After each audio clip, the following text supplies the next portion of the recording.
practically every one of the top 40 records being played on every radio station in the United States is a communication to the children to take a trip, to cop out, to groove. The psychedelic jackets on the record albums have their own. This is a special question. We don't want you to smoke genetically modified ganja. We want you to smoke the real thing. Me? Want you to smoke the natural herb. Sweet. Some call it marijuana. Sweet. Some call it sesame. Sweet. Some call it lamb's bread. The tea. And some people call it... Welcome to another edition of the Adam Dunn Show. I'm your host, Adam Dunn. I'm Dave Charnick. And we're live in the studio with our special guest, Mr. Chris Dyer, here live. Welcome. Oh, Welcome. Look at you, you're fading out. You're disappearing. we're fuzzy. You're fuzzy. Feeling fuzzy. Well, Faded, man. welcome back to Denver. Yeah, thank you so much. Welcome man. home. You're Welcome right home. up Welcome home. Thank you so much, man. You can pull that mic up too. Yeah, We you get can it. move it wherever you need to. Wherever yeah. you need to, And so you're not leaning there you in. go. Perfect. So Chris is in town for the Shroom Ski Magazine's event called, what is it, Shroom Ski Melt? I The think? Shroom Ski Melt tomorrow, Saturday night at Seawell Ballroom, downtown. Yes, sir. Yeah, Alex Gray and Allison Gray will be live painting. I'll be live painting That's awesome. along other visionary artist friends. And yeah, I think it's kind of like a dinner setting. And, Cool. you know, revolves around love for mushrooms. That's awesome. Well, that's less, not a lot of eating once you're around a bunch of mushroom people. They'd be like, yeah, and we had enough. We'll just Wait, is it psychedelic mushrooms along with, Gourmet. edible gourmet mushrooms, or? I don't know what they're serving for food. All I know is that the venue didn't allow people to sell magic mushrooms there, which is usually their jam. But I think you can give them away. Right, Yeah. there you go. So and that's kind of the spirit of it anyway right now. You Right. know, especially once you're around people who are producing mushrooms like Mark, right? Who once outed. he doesn't. Ba-bam. He's on the show I all grow the time. mushrooms. He It's grows legal here in mushrooms. It's Colorado. totally legal. But when you do that, it's like compared to cannabis too. Like mushrooms, you definitely can't keep up. You know what I mean? There's no way you're gonna grow if you're serious about grow a couple tubs and you're like, holy shit, that's a year's worth of mushrooms. So oh yeah. it's really easy to gift them out, and Uh-huh. then again, it's how I think it's also with all psychedelics. When you're given the psychedelic, it's way better than if you buy it because when you Yeah. buy it, your anticipation is there. And there's also the chance for somebody to do a little bit of, you know what I mean? Whereas when you're given, it feels like obviously you get the vibe too There's from the some good person. vibes. I receive so much mushrooms as gifts. Like people send me bags in the mail. And I keep them because Allegedly. they're beautiful. Like they're just like really beautifully grown in like vacuum sealed packs, and I just kind of like keep them for like I'm not gonna eat them. Like I might eat like a gram or two a year at the most. That's awesome though. Yeah. Again, it's like that's I'm sure people are looking at your piece while they're on mushroom and just get that inspiration. Like I'm gonna hook him up. You know what I mean?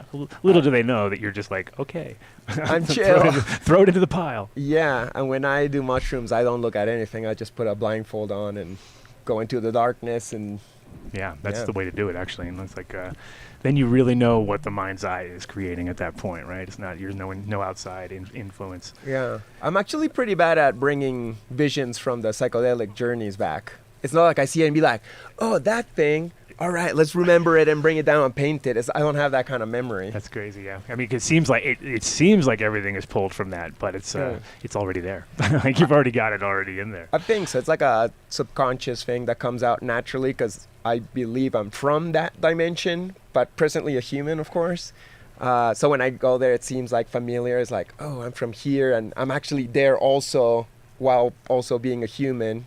So when you start a piece, obviously we should talk more background, but just wondering when you're in your design phase in your head, do you already see it and then just work into it, or do you kind of see something, a framework, and then just kind of let it kind of come to you as it's working? I mean, not all pieces, obviously. Some you Yeah. have to design because it's like specific. But if you're really freestyling, let's say, like. Well, it depends what I want to do. And first I got to be like, okay, what is it going to be about? Other times it's like, I don't know what's going to be about. Let's see what comes out. Like I'm like like it's under a pile of sand, and I'm just moving the sand away, and then slowly it starts showing up, and I'm like witnessing it as much as any other in the viewer. Say like with your mural, you're telling me like, I want a boombox, and I'm like, I know what that is. So then I do a quick sketch that works. The speaker's here, like I said there, and then I go and I like do it better on the wall. So that's different from like, I want to express my sadness. Okay, what does that mean? You know, like what is sadness? How do you visualize sadness? Maybe like a creature that's going through pain and has like thorns and it's bleeding and the colors are dark. Or what is happiness? Or what is joy? Or what is unity? So those things, I gotta come up with like a language of symbols that either first and foremost I understand, but hopefully the viewer can also get the message of what I'm trying to convey. But first and foremost, I'm doing it for myself. Yeah. Well, that's, I mean, and again, if it's unknown to you and it comes out like you were saying, that's makes it more fun for you to do, you know what I mean? Because it's like, if you really had it already figured out in your head and then you're just filling in the whole, you know, filling in the gaps. Yeah. But I think most artists have that anyway, right? I don't see things in my mind. Do you? See things in your mind? Oh, yeah. You have like a, yeah. Like if I close my eyes, maybe I can think of like, say like my mom. And if I really concentrate, I can be like, okay, yeah, she's got this hair and this eyes, and it's like a faintly thing. It's actually a thing though. There's certain people who just, they don't have that. And it's so crazy because you are the opposite person that you'd ever imagine couldn't just see things in their mind. Yeah, I'm perplexed that you say something like that, because with the way I think, I see the pictures of shit that happens. I see the picture in my head of every embarrassing moment I've ever had in my entire life from like age 6 forward. I can see it. Like a TV screen? And then almost like that. And then the hair on the back. And I can induce like that feeling of embarrassment all the time just thinking of it. But I can't draw anything. Try to draw my name. I have the worst handwriting. And to hear you go, you don't think like that, but yet you create artistic masterpieces. It is just another one of those things of the human brain that I will never understand. Yeah, it's a mysterious thing. I forgot the name of the condition, but I saw something recently too, and it was just like, there was people who were explaining it, and they were like, yeah, they're just impossible for them to visualize things. And I'm like, that's so weird, because to me that seems to be the what makes humans like be able to be creative, but I guess not, because obviously not to say you're not creative 100%, right? But and when I just get faint ideas. I get ideas, but it's not like, it's got a little tower here and it's got a couple green squiggles. Like I don't see it because I haven't made it. So it's not yet. like the sculptor who looks at a big rock and or like inside the rock they can see what the sculpture is going to be already if they just haven't chiseled it or like out Nikola yet. Tesla, he would visualize crazy. He'd build machines in his head and make them operate and see how they broke before he'd ever build one, because he's already built it 10 times in his head and visualized it top to bottom and seen, that's going to be a weak point here. So it is kind of like, obviously everyone has different, and then you have synesthesia, which is another whole crazy element. Seeing sounds. Yeah. Which is crazy. Colors too. And when you do psychedelics, you go like, oh, now you tapped into that. You're like, it's so easy. Of course you could do that. And then later you're like, impossible. Can't make it happen. So it is awesome to see how the connections are made, from the creative side, right, left, A lot of my art, I try to do it as automatic writing, but with drawing. So I'll just be like, well, I don't know what I'm going to do, so just let the hand do it. So the hand starts going and does shapes, and I was like, oh, that's a cool shape. Let's keep on going. And it's like, oh, that's cool. And then it's like, all right, I like that bunch of scribbles. Can you redraw that a little bit cleaner? So then you keep on unburying it, and then something cool comes out. That's great. Yeah. Do you know there's a local artist here who always does like he's aside to if you're at Red Rocks. Yeah. He'll be standing on stage. His name's Scramble Campbell. Yeah, I've heard of him. You have no idea where it's coming from. He's exactly what he's doing. It looks like scribbling for the first 30 minutes of the show. But within the last 15 minutes, he wraps it up and you can go, and sometimes he even turns it over. Oh, I love when they do that. And he is so, I really enjoy seeing him work. Well, he's capturing energy. He's capturing a lot of things, but I often wonder, I'd ask him the same questions we asked you, is does he see the picture in his head? Is he just going by feeling?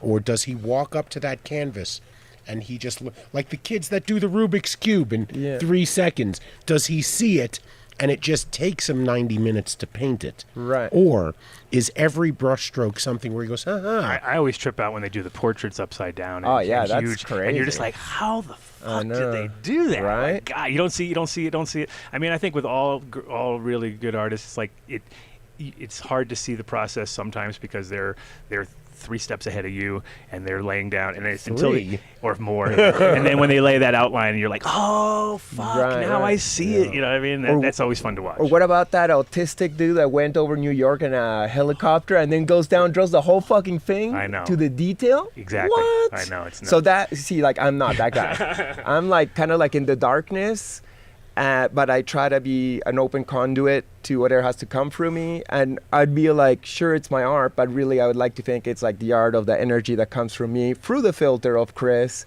Mm-hmm. But really it's hopefully a higher force, either my higher self or God or spirit or whatever. In the case of Scramble Campbell, I can't speak for him, but he actually is looking at a stage, so there's like some bass, but there's so much movement and music and vibration, and he's trying to capture. So I could imagine that doing a mess to capture the vibrations and then tidying it up would be a good approach to capturing a little bit of that. Yeah, I'm always jealous. I have no... What's your talent?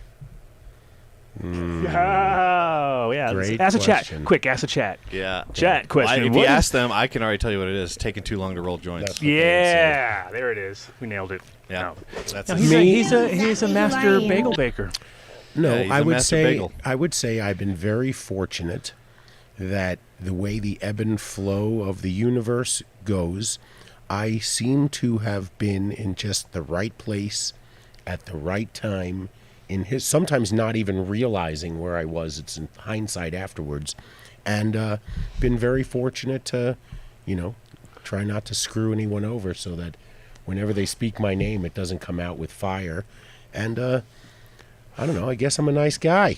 That's my claim to fame. That's a talent these days, not to screw out somebody else.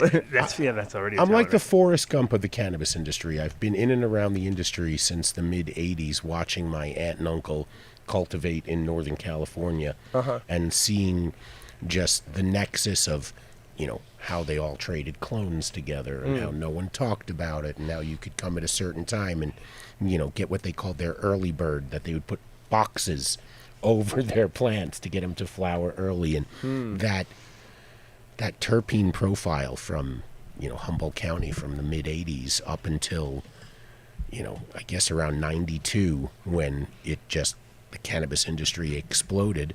I actually met him in 1990 as a 20-year-old kid at Homegrown Fantasy, not realizing it was him, just being very jealous of him, that he was Jack's handler for the day. And, Jack Harrer. Jack Harrer. You've heard The name is famous. Dave's a killer! I got to shake Jerry Garcia's hand. Hey, now we're talking claim to fame. There's a rock or something where his hand is imprinted, right? Somewhere out there in Humboldt? For Jerry? Yeah. I'm sure there's lots of... Some deadhead told me, like, there's this hidden spot where he put his hand and it's engraved and we got to see it. I don't know if it's just like BS. They better keep it hidden, because some schmuck will come Go and out try there to and rip dig it it out up, of the ground, I'm sure. So, no, I mean... So let's go pre-art world and back to, so you were born in Canada? Yeah, I was born in Ottawa. Ottawa. Yeah. And obviously Peruvian parents, both, or one Canadian, one Peruvian, or how? Well, my dad's fully Peruvian. My mom is Canadian, but she moved to Canada at age 2. She's Canadian. Yeah, but she's like from Peru all her life. So even though she's like ginger, blue eyes. Hey, you're in the squad. You can't tell, but it's there. It's somewhere in there. No, you can see it in the redness of his skin. But What are you doing in Canada? What are you doing in Canada? What are you doing in Canada? But yeah, she's fully Peruvian. She's lived there all her life, and she can hold her space as a Peruvian. But yeah, so they're both Peruvians. It's an interesting story how my mom got there. My grandfather actually kidnapped the kids from his first marriage, and they went to an obscure country named Peru to kind of like hide. That was the 50s. Wow. But they got found. But then my mom, who was 2 years old, grew up there in Peru. Yeah, met my dad. That's interesting. What are you, like royalty? It's like the Anastasia. They fled for the. Well, my grandfather grew up in a castle in Wales. Oh, yeah. So he was supposed to be the lord of an island. And then his cousin was born who was 1 degree closer to the queen or something. And then he lost his lordom. So he was distraught. And he escaped to London and was a piano player, a playboy. And then he jumped a freighter train, lived in Harlem, then went up to Montreal, married, had 3 kids, divorced. Then in World War II, he met my grandmother, who was the daughter of his general, and then had 3 kids. That's a movie and a book. And right. But Mark he was wants to play schizophrenic. you. Can Mark play you in the movie? I was there raging again with a bunch of hot women. And I'd rather not, but that's cool. Wow. So, and you said he was schizophrenic? He was schizophrenic. He would talk to angels at night, and I guess one of his ideas that he had at the dentist, he was reading a magazine that had an article about Peru, and he's like, this seems like a cool country to go escape, and I miss my kids from the first marriage, so yeah, he grabbed them and took them there without telling anybody. And schizophrenic and obsessive compulsive disorder. It's interesting that they got caught back then too, because nowadays obviously it'd be easy, just like, where's the credit card? Oh, there he is. Right. You know what I mean? But back then it's like you could definitely escape, and if you went to an obscure enough place. Yeah, it was the first time that had happened, and because he was like, kind of like a rich dude in Canada, it was in all the newspapers, and it's like a big I'm sure scandal. he stood out a little bit in Peru too, right? I mean, yeah. Yeah, like I don't know. I never met him, so. What was so what city was that in, or what area? Which part of Peru? Because it's a big long country. I grew up in the coast in Lima. More specifically, I was between the neighborhoods of Miraflores and Surco. For anyone who's from there, I grew up from age 4 to 17. I used to skateboard since the 80s, surf in the 90s. I was in a street gang. So was Mark. Oh, yeah, nice. You're saying this, you're just describing his entire life, except for the surfing part. Wow. Not much of surfing. Ah. No, but that's poor awesome. Mark. I know, he gets abused on this thing. It's terrible. Yeah. At least you guys pay him well. I don't give 2 shits. That's the funniest joke you've said so far. So then, and then you guys moved, when you're 17, you moved back to Canada, basically? Yeah, so at 17, I Gotcha. graduated high school, and my parents stayed in Peru, and they said, like, go to Canada where education is free, and it'll be better quality. So I lived with my grandmother in Ottawa for 4 years, which was weird. It's a big transition, huge. I mean, it's like complete opposite. Totally styles. different. I was just getting used to being Peruvian, even though it was like in a weird way with street gang activities and whatnot. What do you mean? I hear the surfing's really good in Ottawa. No, you got the Rio Canal, I believe. No, not much. I went back to skateboarding, so that was fun. Any ice hockey? Concrete jungle. Yeah. Oh, sorry about Edmonton losing the Stanley Cup, by the way. When was that? Last week. Really? I just did not follow sports, but at least we came close. I know Montreal almost like won it a couple years ago. That I would have been more stoked about. I don't know if they'll let you back into Canada now that you did not know that a Canadian team played for the Stanley Cup. They're watching for that. Usually. Yeah. That's their strike. Yeah, they're looking for that. Yeah, well, if I'd rather they not let me in for hockey than for other political reasons. So. Good to know. Good to know. I took a look at that mural. Completely blown away. Oh, thank you so much, man. And that you did it in a day is it was shocking. Thank you. I work hard. Well, was he standing over you the whole time going, no. No. Adam was a good client. He just gave me a direction and trusted that I would do a good job. And I know my mural doesn't look great for most. I think the only thing I talked to you about was the distance between the tape things, because you saw it, and then at the end I didn't say anything, and he fixed it, and I was like, see, I didn't even have to say anything until after the fact. And there's the little window in the tape. You got the 2 things, and then you got the little window where you can see where the tape's at. I put it a little too low. Yeah, it was. Yeah, exactly. And it was just one of those things where you're like, as a 80s kid, and being able to see, it's like that's instantly. No, it was awesome though. Great. Came out awesome. I was like, I'm not gonna be able to fool Adam here. He knows too much. The window gave it away, but it's okay. No, it was perfect. I think it came out so awesome. Yeah, thanks, man. And I mean, now it's inside, but outside from across the parking lot, it was popping so bad. I was like, man, this needs to be an outside piece too. Like, it was so nice. Like, and I think a lot of people thought we were doing a wall, you know. So the they came whole the next day and cafe they were needs like, murals. It's almost like I don't want to say a crime. That it is a crime. No, it is a crime. But the thing about it though is we learned our lesson before because we put so much work and energy into our spots, and then we had on the way out of our last place.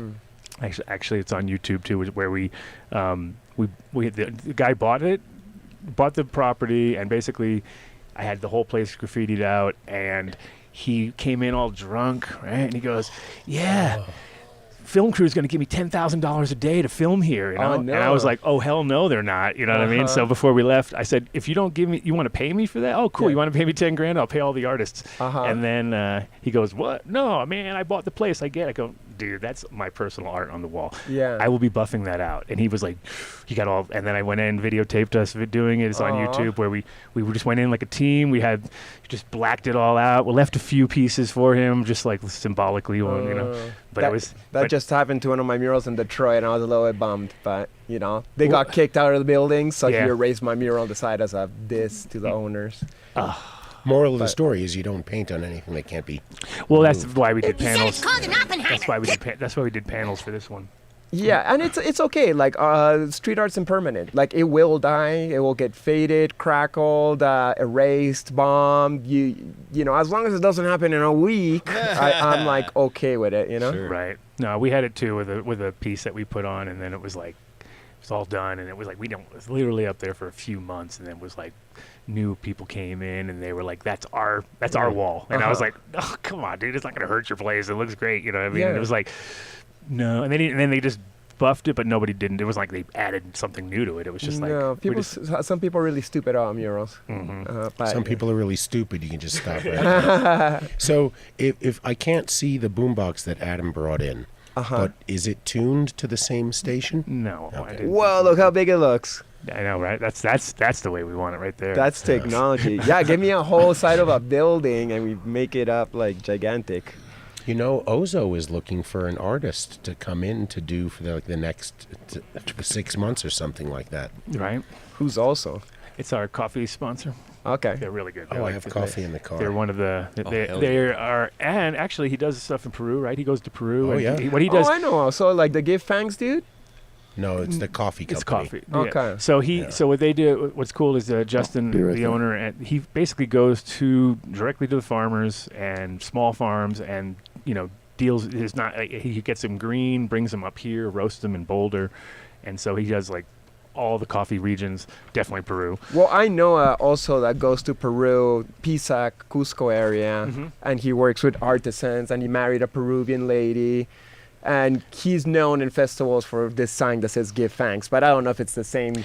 Also. No, probably different. I mean, they have like a couple shops here.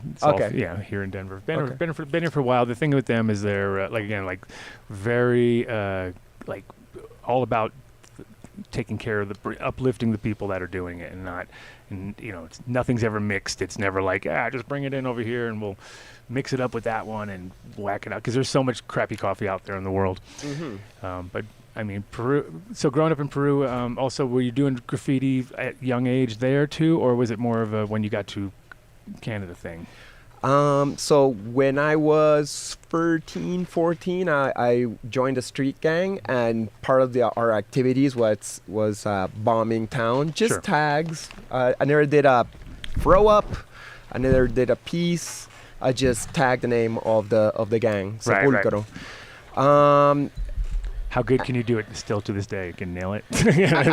Get him a spray can right there. I got good hand styles, but I stopped using spray cans because my brother in '96 started doing full-on New York style graffiti, and we were both artists, and I knew I was gonna get competitive, so I was like, you know what? I'm gonna just continue doing skateboard art. You do graffiti and street art, and that way we're both doing art, but we're in different worlds. Right. But eventually, throughout the years, like there's not a huge scene of skate art in Montreal, Canada. So all my friends were painting walls, so I just started doing it too. And Yeah. So it was later. It was pretty much later as far as. Yeah, almost like in my 30s. Wow. That's amazing. Yeah, I'd say like 15 years more or less that I've been using spray paint. Mm-hmm. And but what about just as far as like this detailed drawings and things like that? Were you doing a lot of sketching before that, or was it? I've been doing art all my life. Yeah. Okay. So you were doing tons of. So even when I jumped into spray painting, I already had a style. Like I wasn't tight. Like I was sloppy in my technique because the cans you gotta like get your muscle memory down. But I had unique characters and colors that already was fun for people. Nice.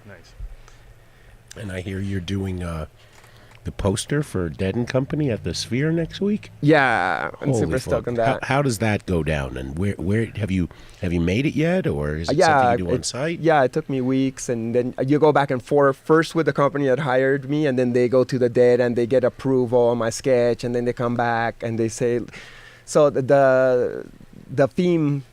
We were brainstorming a lot. So I did 3 different posters. First, I did a very Grateful Dead, Scully Grateful Dead poster, and they said like, "Oh yeah, that's too Grateful Dead. You hit it on the head too much, too obvious, too much on the nose, too much on the nose, too cliche." So I was like, "Okay, well, I thought it was cool, but like, let's do something else." So I did something very Chris Dyer, very shamanic, and they're like, "Well, now we're not seeing no Grateful Dead there." It's like, "Well, I'm doing my thing now." It's like.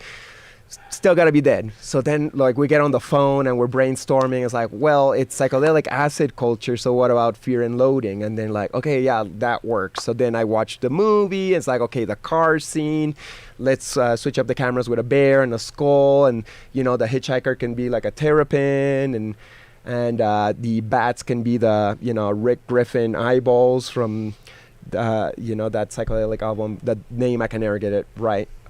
Dave, quick. Oxomoxo, it's the Oxomoxoa. Yeah, there you go. I can never say it. Nailed it. Yeah. Hey, Kashi.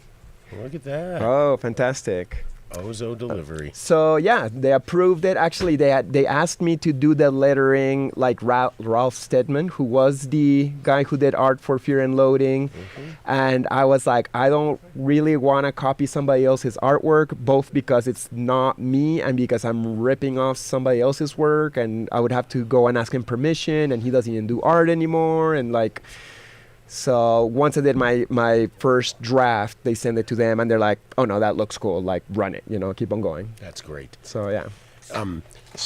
So back up for a second. So this is probably one of the many reasons, aside from not having any artistic talent whatsoever, that I'm not an artist. Is I wouldn't be able to handle that type of criticism at first. Right? I mean, how do you deal with that when it comes out of you, you show them what you like, and then they go, nah, pass, let's go this direction. Yeah. I mean, you must be an incredible professional to be able to incorporate that and just move on and let it go.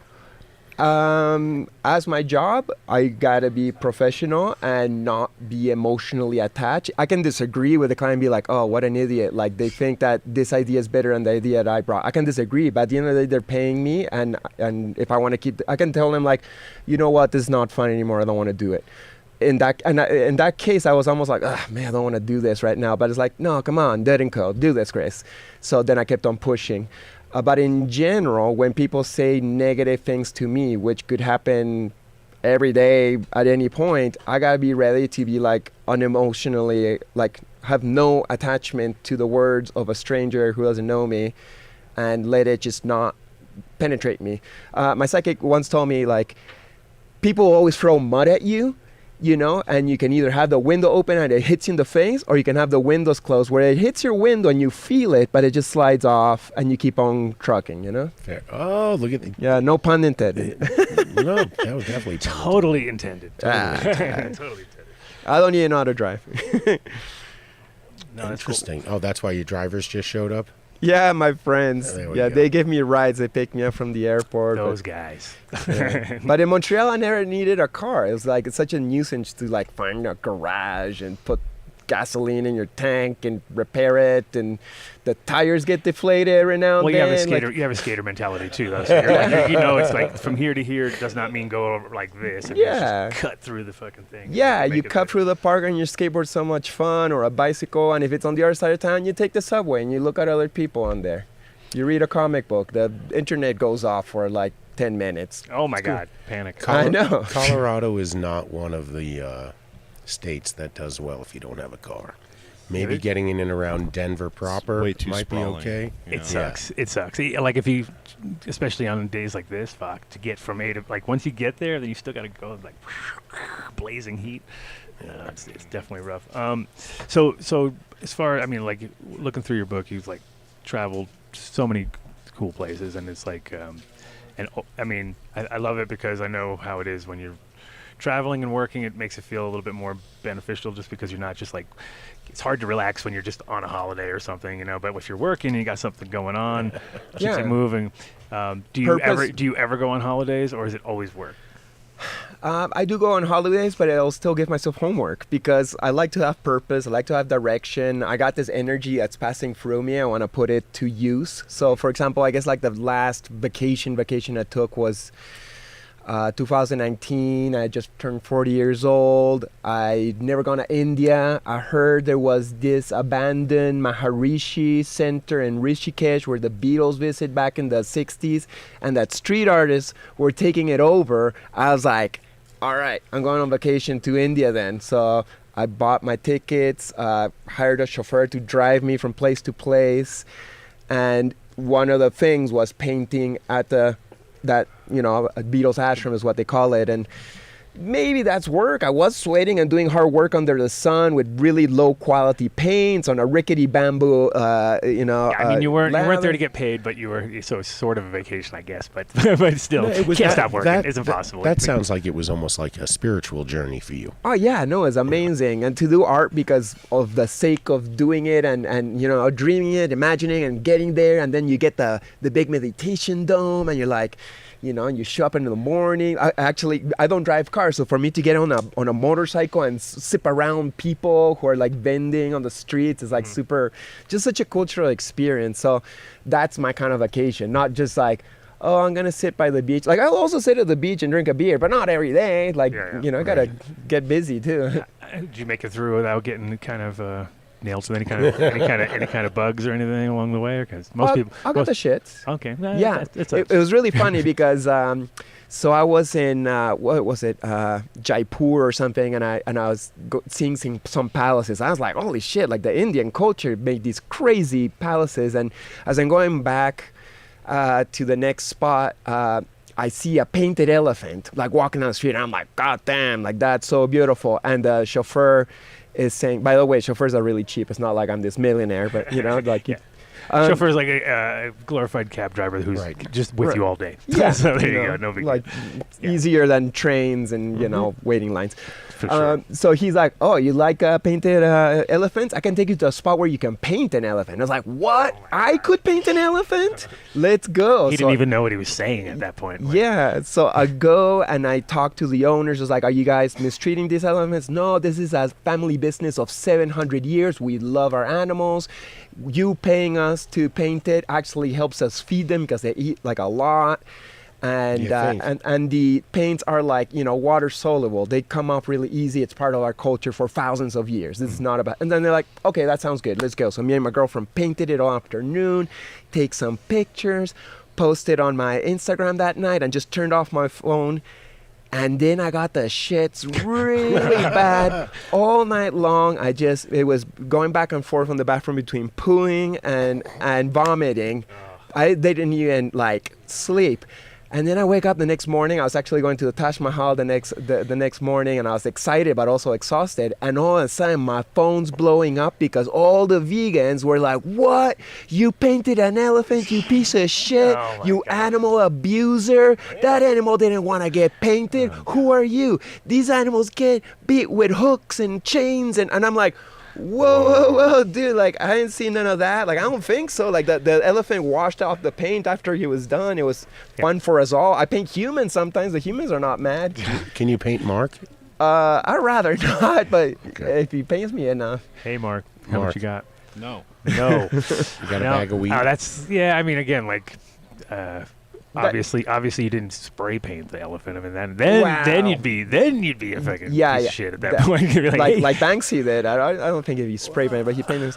But what was funny is that I did that post and I turned off the phone, and that night I got really sick. So I sometimes wonder, like, did all the energy, the negative energy that was being projected at me from the vegans who ganged up, did that actually? You don't give them that power. Don't give them that. They don't have that power. You were standing so close to an elephant.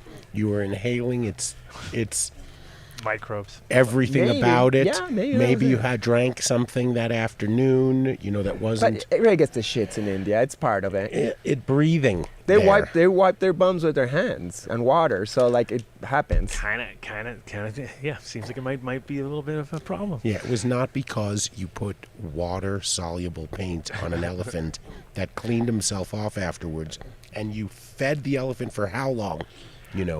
I don't know. Maybe the elephant got me sick too. But I don't know. I always think energetic. So I was like, oh, maybe the combination of like the potential of germs in the air, but also the bad vibes that were being redirected at me that night, like it all combined in me shitting all night. And in the end, they eased off on you, I guess. I assume. Yeah, after a couple of days, they find the next target to hate. Till I do something else stupid. Right. I know 2 vegan jokes. You want to hear them? Sure. You know what, breathing in that good ass prana, baby. You know what the hardest thing about being a vegan is? What's the hardest thing about being a vegan? Keeping it to yourself. Ah. Do you know they say the quickest way to a man's heart is through his stomach? Unless he's vegan, then it's through his vagina. Oh, damn. Damn. Go to other restaurant. Go eat your lettuce there. Oh, my goodness. Vinny's on point with those sound effects, huh? He's working hard. He's figured out a way to run his barbecue, and he has the sound effects over there. Whereas before, can we see a shot of him? Like in like? Oh yeah, he's there. He'll show you. Show us Vinny where he's working. He's like on he's smoking meat and playing guitar and doing drums. See, this is much better because he used to have to run around, come right in the door, through these 2 doors, then, just to hit one drop, and it was always 20, 30 seconds. I love these little effects. Look at, we're all smaller at the bottom. Yeah. We ain't got Mark. I like doing the mixing. We can mix it up. We can change it all, make it different sizes. We just need another camera for Freebird and Marcus, who are the audience. Well, as much as Mark works hard on those of us that can afford it on the camera production too, like 10 times the amount of people listen to us than ever watch us. Mm-hmm. I think it has something to do with Mark. Okay. The way he looks on camera. I don't think it does. I think it's me. Yeah, exactly. People are missing out on your beauty. Oh, he'll put some photo up or something like that, or See, is there a game on tonight, Mark? No, there must be some fucking over, dude. What? I'm working on the show over here. I'm trying to put the Patreon link so we can get some people to come.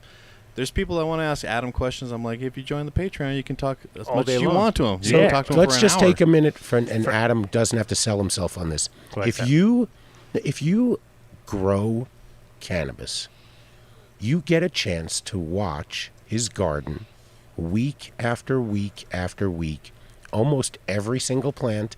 Everything he's doing from start to finish. And that is, if that's not worth $1.05 an episode, then you're spending your money in the wrong place. $1.05. Yeah, it's 420, crazy. 420. To just think, by the time we wake up, fuck your excuses. $1.05. For the time we wake up tomorrow morning, or when I wake up, Adam won't be up for another 12 hours after that. There'll be like anywhere from 700 to 1,000 people that have seen the YouTube show. If everyone sent Mark just $1, that doesn't work. We could pay him. Listen, I know podcasts that have over 1 million viewers, and they struggle to get people to pay anything. I know. We don't pander. We don't say, smash. Well, hey, how about smash that like button for Chris and his mural? The old smash. Yeah. Smash that like button. Smash it. Be violent with that button. Be very violent. The YouTube algorithm just needs the smash on that for some reason. You guys do YouTube too? We do them all, but we have through no YouTube. idea It's an unlisted link. how it works. Why unlisted? For Patreon? Oh, okay. Because you have to pay to get the link. Yeah, it's private. Cool. It's very private. It's very private. Super hella private. Super hella private. Hella. But it's good. I mean, I was talking to I was talking to Tate because he does backyard farming. He's got a backyard farming channel on YouTube, and he was like asking me about Patreon. I was like, you gotta do Patreon, because that's where you figure out who's your real people. You know what I mean? Because obviously you get lots of people listening, but then if you're dedicated enough to throw a couple bucks towards somebody as a creative thing, it's like it just shows a little bit of like, hey, wow, look, we're doing. And even with like we're only 2 people away from 100. So whoever hits that 100, I'm gonna fucking lace them up. Let's go. So you've got to join. What are you guys doing? Hey, get on your phones right now. There's 2 people right there. Have them join Patreon. Quick, join Patreon. Let's go. You have a better chance of winning. Yeah. I don't have Patreon, but I got a NFT community. So that's awesome. if they bought the NFT, I feel like, okay, you get all the benefits. Sure. So it's a different way of paying for it, but. Yeah, it's the same idea though, as far as like you have to create a utility, and you are the utility. That's my inner club or community. Teach us. You have 250 million subscribers on Instagram. A million, but yeah, that'd be great if I had 250 million. We like to throw bees around, like, you know, Billion, million. What's the difference? What's a decimal point? Yeah, Instagram will only help me communicate with less than 1% of those people that chose to follow me, but still I'm grateful for everyone. Oh, are you banned or restricted or something like that? I've had political points of views that maybe go against what Instagram rather pass along, but in general, I hear every single artist that's going through the same situation. Well, did you hear what happened just yesterday or 2 days ago to our buddy Nick? No. 20, I did. 29,000 subscribers. Yeah. And because he kept posting that, link about reschedule, and submit your petition, he kept getting red flagged, and he kept reposting it, and they fucking Insta? Yep. Now he has 335 subscribers or followers. Yeah. I mean, but they figured out a way. They How hold to that control over your head because Yeah. at 29,000, he can monetize that to advertisers. He can work with different products, people, and not just, It's proof that he's popular enough so people will work with him. He truly is an influencer at that level, and for them to just be able to go, you know what, and it's gone. The lip. Yeah. That's fucking ridiculous. I mean, it's well, the shitty part about it though is like anytime somebody thinks they're gonna beat the system, I'm gonna start my own thing. It's like, yeah, good luck. Yeah, because not everybody else is there, Yeah, it's almost impossible to create that ecosystem. But why do we have to create an entirely new ecosystem? Why do they have to treat us like we're criminals? Can't they? You can't get high over the Instagram, and they see far worse, and they show far worse than any cannabis, leaning discussions or photographs. And they show really bad shit. I mean, it's complete hypocrisy. You seen that cartel channel where they have on Instagram where they have planes coming in, like landing, and it's like you're like, okay, this is hilarious. Like little Cessna's coming in, guys running up, unloading the thing, and it's like, there you go. That's no problem. But there's hardcore like violence there. But if you misgender talk somebody, you can get banned for that. Not that I'm like I don't care none of that stuff. But it's like, whoa, like you're punishing like. Mm-hmm.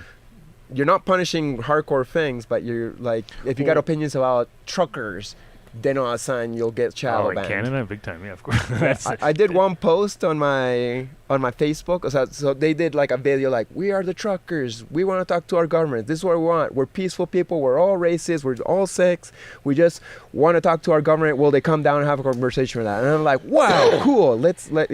I'll share that on my Facebook. Right. And right away, that made me that I couldn't get access to my fan page on Facebook, and all of a sudden, all my numbers just kind of like dropped. It's like, whoa, they really don't want me to communicate. They've realized who interests me, and yeah, that's really not cool. Yeah, can we have a conversation? We even had it weirder where like we're in the cannabis world. Uh-huh. We have our biggest show ever in our minds, at least, because we have Cheech and Chong. We've had Tommy Chong on a few times, but now we finally got Cheech and Chong, and we're like, oh, this is great. And then they want to re-stream it through their network, and then it just completely tanked all our numbers. Like the next, like that. Not just tanked.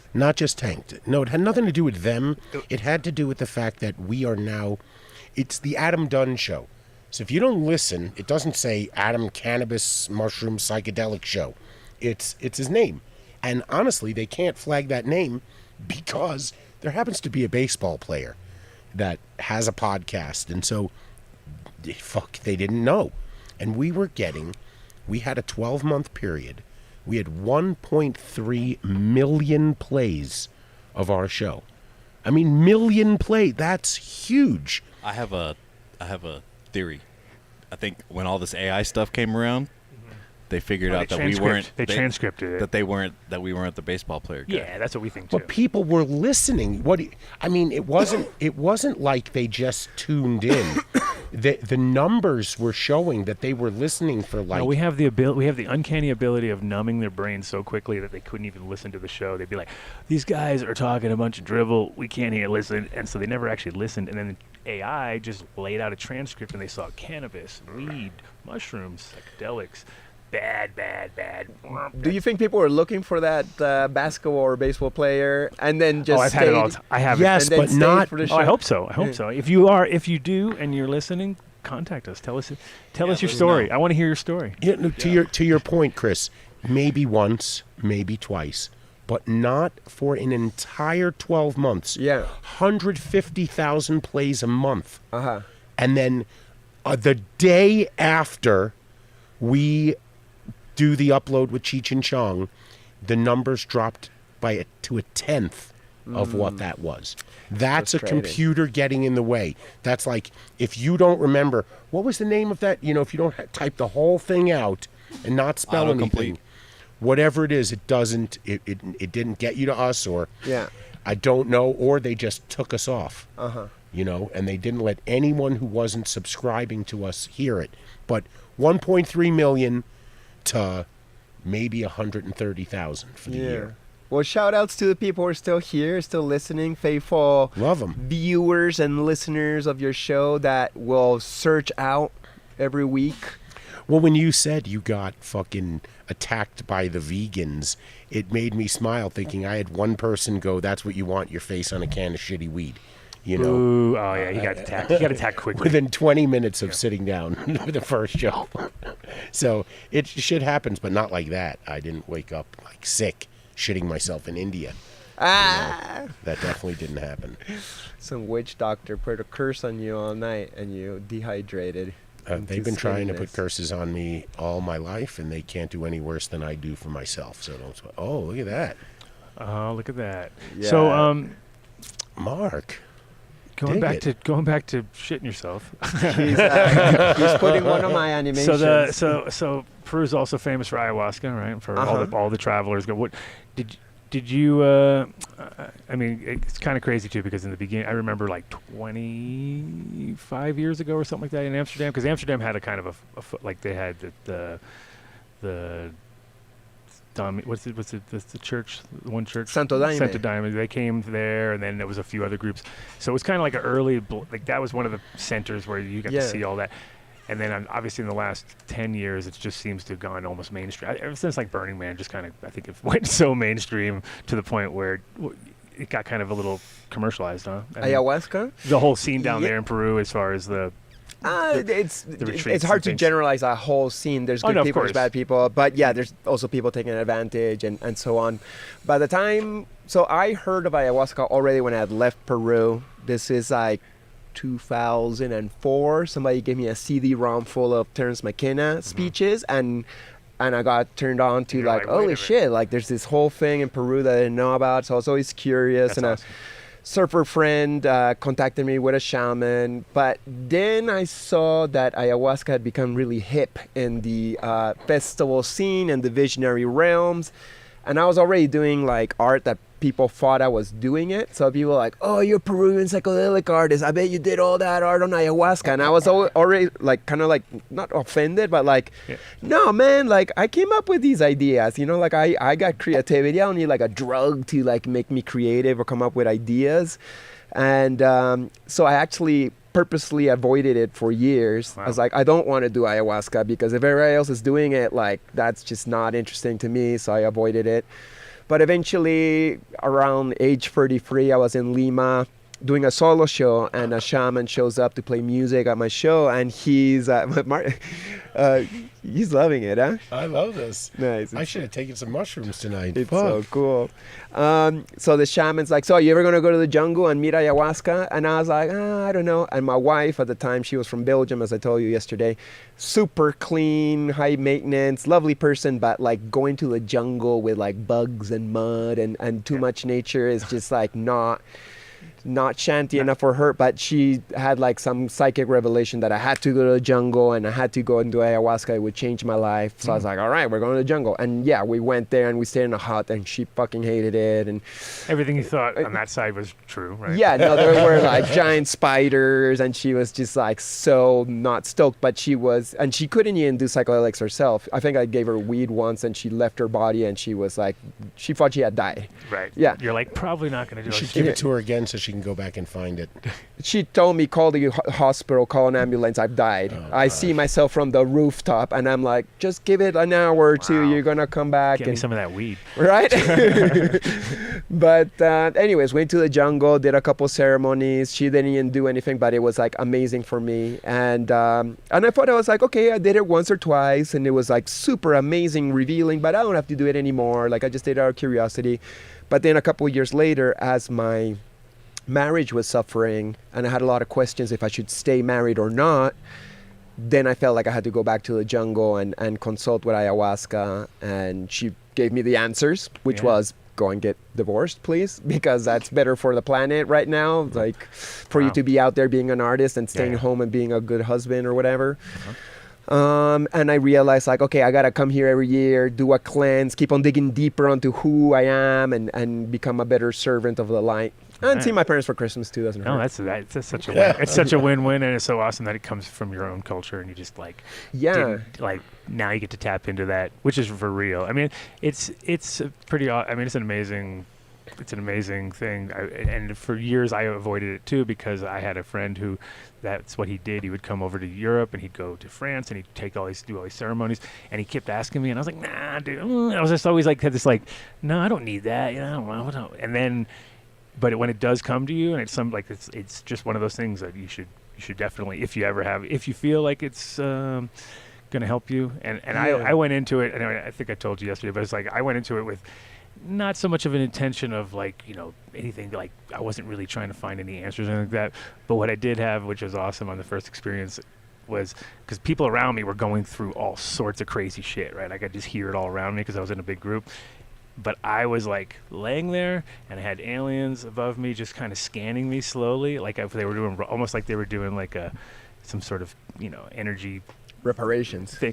And it just kind of went over, and it was like I just laid there and I thought, this is fucking awesome. I got aliens checking me out, and then at the end they were like, gave me the kind of like a thumbs up vibe, and I was just like, you're good, bro, just take care of your family and you're good. I was like, all right, nice, later guys. And I was like, I had a really good experience, and it was like, but around me these people were going through like, they were just like coming out of their own skin, and everybody was having, I was like, okay, so with the right, you know, it definitely works. There's no doubt about it. But there's a lot of suffering that goes with it. So like I've done it 45 times already, and I always like, okay, this is not gonna be an easy thing.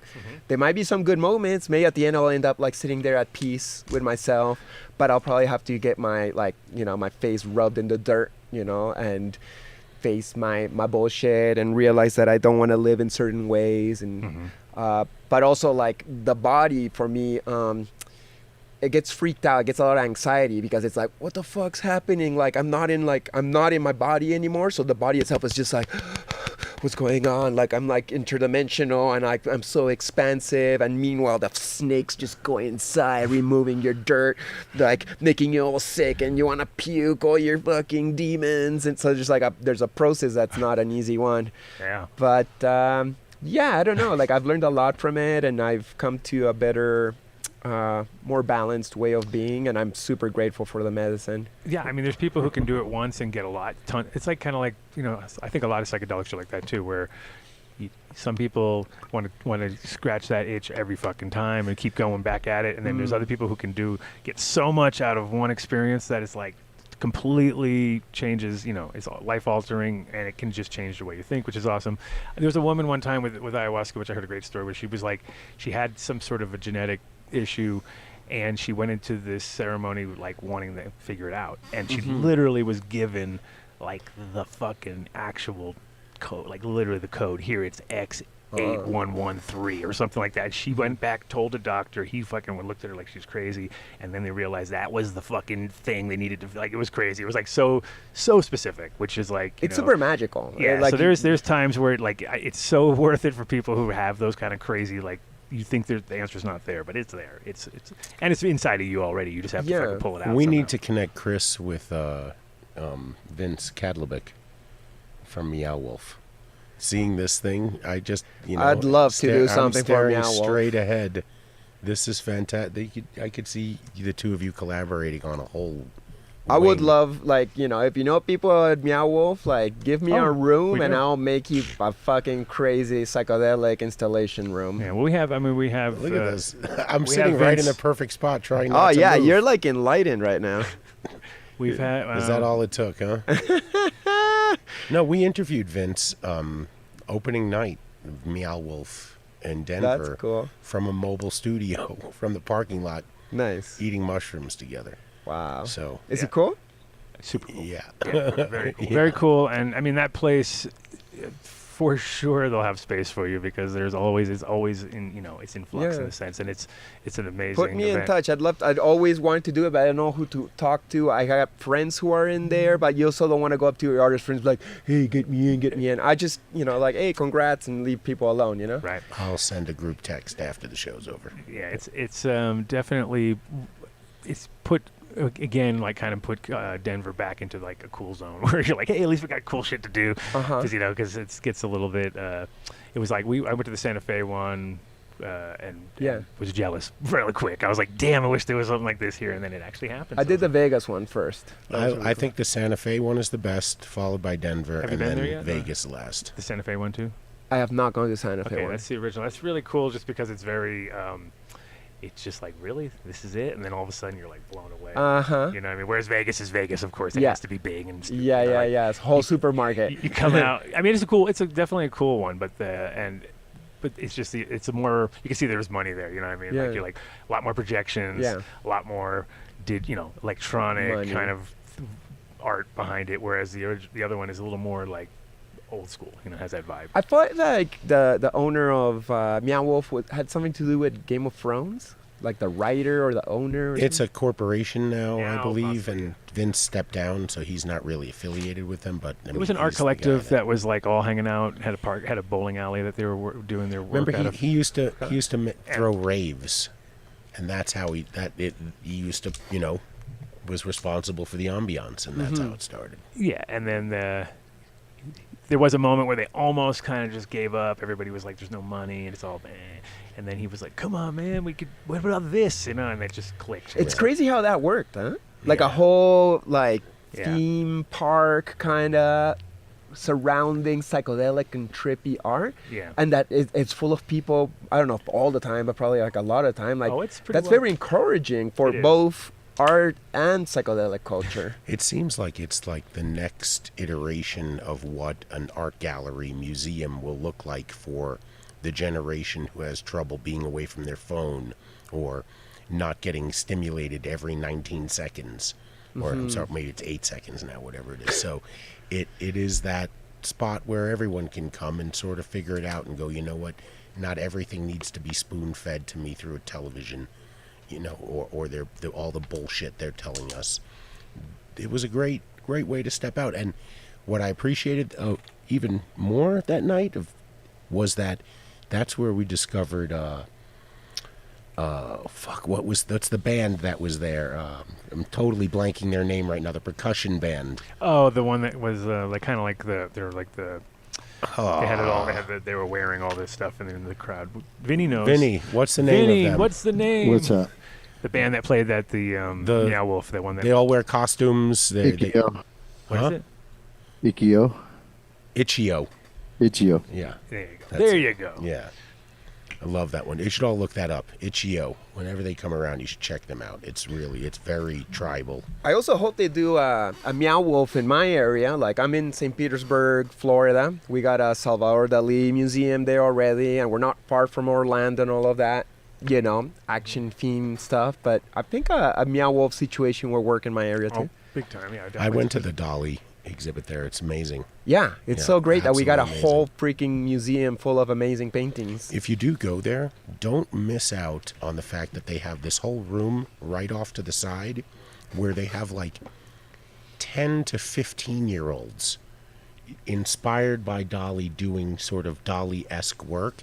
And if it didn't say, like Tommy Jones or Jane something, age 13, you'd go, oh my gosh, is that a long discovered painting that no one found? And they're kids, and it's so great. That cool. Was almost as enjoyable as seeing all of his work. So the original, the town that he was born in was called Cadaqués, and you ever been there or heard of it? No, but I know it very much because it's a big city for not only Salvador Dali, but also Robert Venosa lived there, Matty Clark Wayne lived there. It's on a peninsula, right? So if you come from Roses, if you're in Spain, you go from north from Barcelona, you hit Roses, and then you go out on this peninsula, and you just keep going out, and it's the very, very end of it all, and that's where Cadaqués is. It's a very small town. It's beautiful. And my mom's old boyfriend was from there, and when we went there, it was like the whole town everything was Dolly. So it was like he moved that over to there, so we're never going to touch it again, So every bar was stuck in time, and it was like he had come in and drawn on the wall, so they just said, "Fuck it, we're never taking it, don't you?"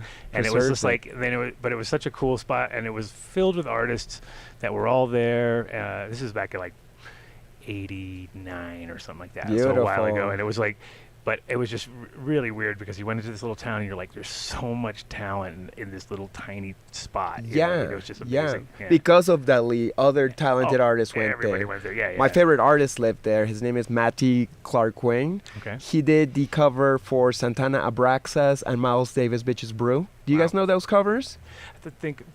He does. I know Bitches Brew, yes. He knows every cover to every album. He did tons of covers in the 60s and 70s. But like Santana Abraxas, the black lady laying naked with a white dove in her vagina, and it's a super crazy painting. Nice. And there's scenes of Cadaqués in the background of it too, like the water and the boats. And it was crazy because my mom's boyfriend was born.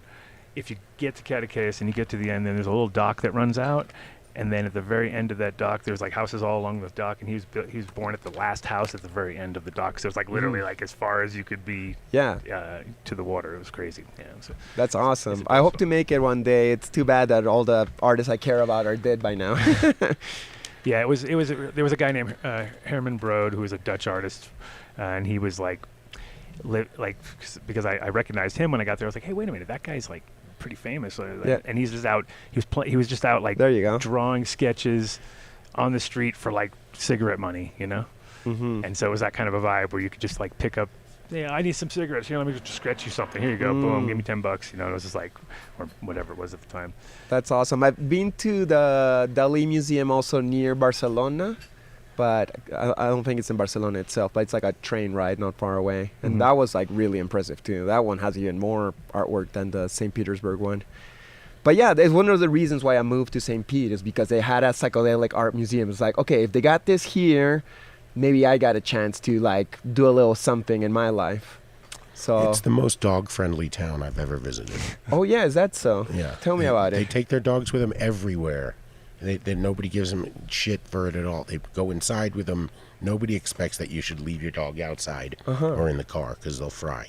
Yeah, that sounds logical. Yeah, and you ever see like a dog in a car, like people get mad at that? Oh, yeah, they break the windows here if you do something stupid like that. Yeah, I don't know. I really like it. There's really chill. I know like Florida gets like a bad rep because of like, TV and politics, but it's just like mellow, sunny, beachy, sandals vibes, lots of artists, nature. I went to a drum circle. Yeah. On the beach. What's that? The Treasure Island Sunday night. That was it. I've never been to it. Like every time it's like, okay, it's Sunday night. I'm super relaxed at home. Should I go all the way to the beach now and be in the drum circle with hippies? And like, nah, I'll just stay home. And you have to be there before the sun goes down. Because as soon as the sun goes down, they have to stop. Oh, yeah? Because the cops come in. Oh. Yeah. I haven't heard that. Yeah, right after the sun goes down, no more drums. You can only have your your house music that Mark likes to play or whatever. Oh, so they DJ. Yeah. Okay, so the party continues. That's what I heard. The party keeps on going into the night. So I was surprised he said cops would like stop it, but no, because the drum circle is loud, and so it penetrates the surrounding areas. But somebody playing a boombox on the beach isn't gonna affect anything. Yeah, where are you from, man? New York City. Oh yeah, which part exactly? Flushing. In Queens. Oh, Queens. Okay, like Spider-Man. Was he from Queens? Yeah, Spider-Man's from Queens. He knows everything about Spider-Man. Oh, yeah. Yep. I love Spider-Man. Yep. I don't know everything about every version of Spider-Man because every week there's a new version and gotta catch up. But the multiverse. Yeah, you gotta know all those different Spider-Man. My kid knows the multiverse. Yeah. Really? Oh yeah, she's really into it. It was a great movie. It was like probably the best Spider-Man movie ever. It's super trippy. Have you ever seen it? And it let me surrender into seeing other versions of Spider-Man. Because sometimes I would resist it. It's like, no, the comic book said that he was like this and he did like that. And when they switch it up, I get like kind of like mad and attached to one version. And then that one's like, nah, dude, just fuck it. Like Spider-Man can be so many things. As long as we hit certain points and notes, it's endless. And to some degree, I believe that that's reality in itself. I live this version of myself. I'm an artist. I'm on a podcast. But there's probably like endless versions of myself that didn't become an artist, didn't come to the podcast today. And that's funny you say that. So I binge watched a show on Apple TV called Dark Matter. Okay. I've watched that. Yeah, that was really fucking good. It's exactly like that. It's quantum physics, all possibilities. That's exactly it. It's about every decision you make, that there's an alternate version of yourself that makes every other decision that's possible. And every branch goes off, and every second you're taking a new decision. Every word is like a different branch to the tree. The philosophy behind it is exactly that, but they don't go that deep into it. They sort of use like little nexus points of things that happened in their life. But I won't say another word. Just go, if you have Apple TV, watch this one. This one is definitely worth watching. I just believe that God wants to live all the possibilities. So he's having the possibility of being Chris right now, once again, talking to you guys. And he's being the possibility of being you and Adam and etc. But also there's like endless possibilities of other versions of these characters in this moment, in this time. I don't know, it's just infinite what he can experience. I need to hit up a couple of my other versions and see if I can borrow some money. If there was a successful one. Did you do good? You did good. Oh, you did the right You know that movie, I got this idea. Everything Now and Everything Else? Oh, yeah, Everything Bagel. Everything Everywhere All the Time. Or right. Like that, yeah. And that Asian chick who was like just working at a laundromat, there's like, hey, you're the one who can save it all, so you gotta tap into the version of you that became a soap opera and a ninja master. And she's like, what? And then, but they also exist in the multiverse of possibilities. Right. So that's kind of cool. Yeah, no, it was one of those ones you really had to watch a couple times actually, because you're like, what the fuck just happened there? But I love that shit, to stretch your conception of reality and what's possible. And in the end, we're just empty matter, consciousness manifesting as what we see right now. But yeah, I don't know. Did you see that woman that claimed that she was the one who wrote Terminator and Matrix, and that they were actually, like, one was a prequel to the other, so like the Terminator, and then she sued. It was like weird. It was just this like black lady kind of just claiming that she did it, but it was like, and then I think she lost the case in the long run or something like that. But it was like one of those. It caught a lot of traction at one point. And it was like, but it was interesting. Sounds funny, but like I think the Matrix was written by some brothers. Yeah, no, it was Wachowski, but it wouldn't surprise me. Somebody, they said that it was like she had already put him in there a long time ago, and they took the whole story and ripped it into two and made like that one and that one instead of having it as one. Have you ever seen the movie Dark City? It's just like the Matrix, and it's a couple years before, just a little bit less scientifical, but it's the same concept of like simulation theory, and that we live in a video game, and we don't really know. To some degree, I do believe in that as somebody who like does ayahuasca and DMT, because you get out of the matrix of time and space, and you're like, whoa, I'm outside, like this is reality, like what the fuck? But it's not this like scientifical thing that I'm in like some wires and chips and I'm not real. It's more like God is dreaming up whatever the fuck he wants, and I get to play in this physical reality and make choices, and he's taking the ride through me. Right. So it's like it's all a gift to him. Like every time like you smoke a joint or you eat some chocolate or you have some fun, that's almost like giving it up to the creator who is you on the other side of reality.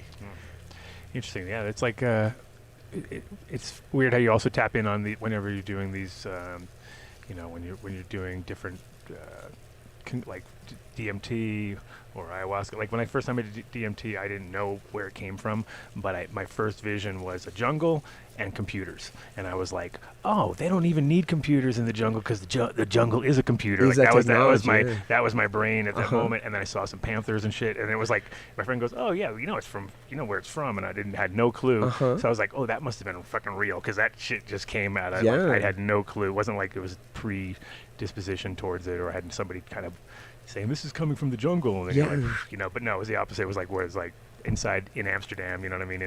Inside of a place, and then it just turned into the jungle. It's so cool though, huh? Like it's not that like ayahuasca or DMT take you to only one reality. I think it's pretty endless, the versions, but there seems to be like a nexus of nature, alien vibes, and technology. Like it looks like the inside of a spaceship many times, but like not a spaceship that's made out of walls but out of energy. Right. And you're like, what is this reality? What are these pods? What is this city of consciousnesses? And definitely cities of like interdimensional city vibes. Like the building is the being or the consciousness in a way. So it's so a lot of and everybody who's kind of gets that like digital breaks away, and then you're like everything becomes cubic. Like you're like fuck, and so it's amazing, that's for sure. But it's I think Aya is, like you said, that's because DMT you can get in and get out, but with Aya you're deep with the grandmother at that time. But for me, DMT is so shocking because you get there so quick. I'm like, whoa, and you're like, oh my god, and I forget who I am. It's like a slap in the face where it just shoots me out of my being, and I get a little bit like startled by that. While ayahuasca's like, it climbs on you slowly, and you're like, oh, there it comes, and then all of a sudden it slowly, gentle gets you very high, and then you stay up there and still with enough awareness to like observe it a little bit more, try to make some sense from it, have conversations with the entity, full-on psychological session. Right. Yeah, no, for sure DMT is and it's an itch you can't keep going back to very quickly because it doesn't work the same as it did the first time, and then so people get that's when I've seen people get kind of fucked on it too because they're trying to chase that too quickly, you know what I mean? And it's just like you got to calm down on that. Cause I never chase it. When I do it, I'm like, whoa, I need to digest this for like a couple weeks now. For sure, yeah. I mean, definitely. There's lots of respect. That was LSD for me. I never did ayahuasca, but LSD, I would constantly ask myself questions, and you couldn't run away from them. You were asking you that. There was no not telling the truth. You saw right through it, and I remember it helping change my entire direction in life. That I was on a path that would have led to a lifelong of stress and burnout, and where I probably would have amassed a great fortune and gone, okay, I have enough right now, and then croaked. So it was, I did not want to go down that route. I live every day like it could be your last, and you just find joy in every day. And that's what LSD helped me. I stopped chasing whatever bullshit society was telling me that I had to do or had to be and become this, because if you didn't have that, then you couldn't be successful and it was. I've been doing that this year. I started this year being like, imagine this is the last year that society runs the way it's running. Like in the same way we did the COVID pandemic thing like a year or two ago, and everything kind of stopped, and you're like, oh shit, this shit's fragile, like things could change, and we were even wondering like, will it come back? Will things be normal? Luckily for us, things are back to normal to some degree. There's been lots of changes, but like, we're living free. But what if something bigger or more radical happened, like a solar flare or like a full-on world war, and all of a sudden we're not allowed to leave our towns, communications changes, or the solar flare knocks out the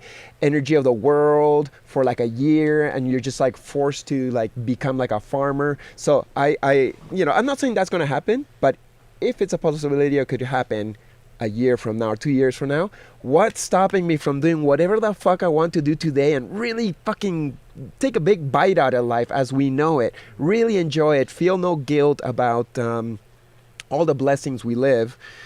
And, you know, if it doesn't happen, well, I lived a rich life. And if it does happen, it's like, well, I fucking went to Disneyland or whatever makes you happy, you know? You skated that day with your friends. For sure. No. Yeah, I mean, it's like any time when people have a near-death experience, this is sort of the same vibe too, right? But they're like, holy shit, that truck fucking could have killed me. And then all of a sudden their brain is in the motion of like, fuck, I'm gonna, you know, enjoy everything instead of much more. Like instantly enjoy it much more. It's not taking things for granted anymore. It's recognizing that at any second, at any moment, you have no control over what happens now. You know, it can all change.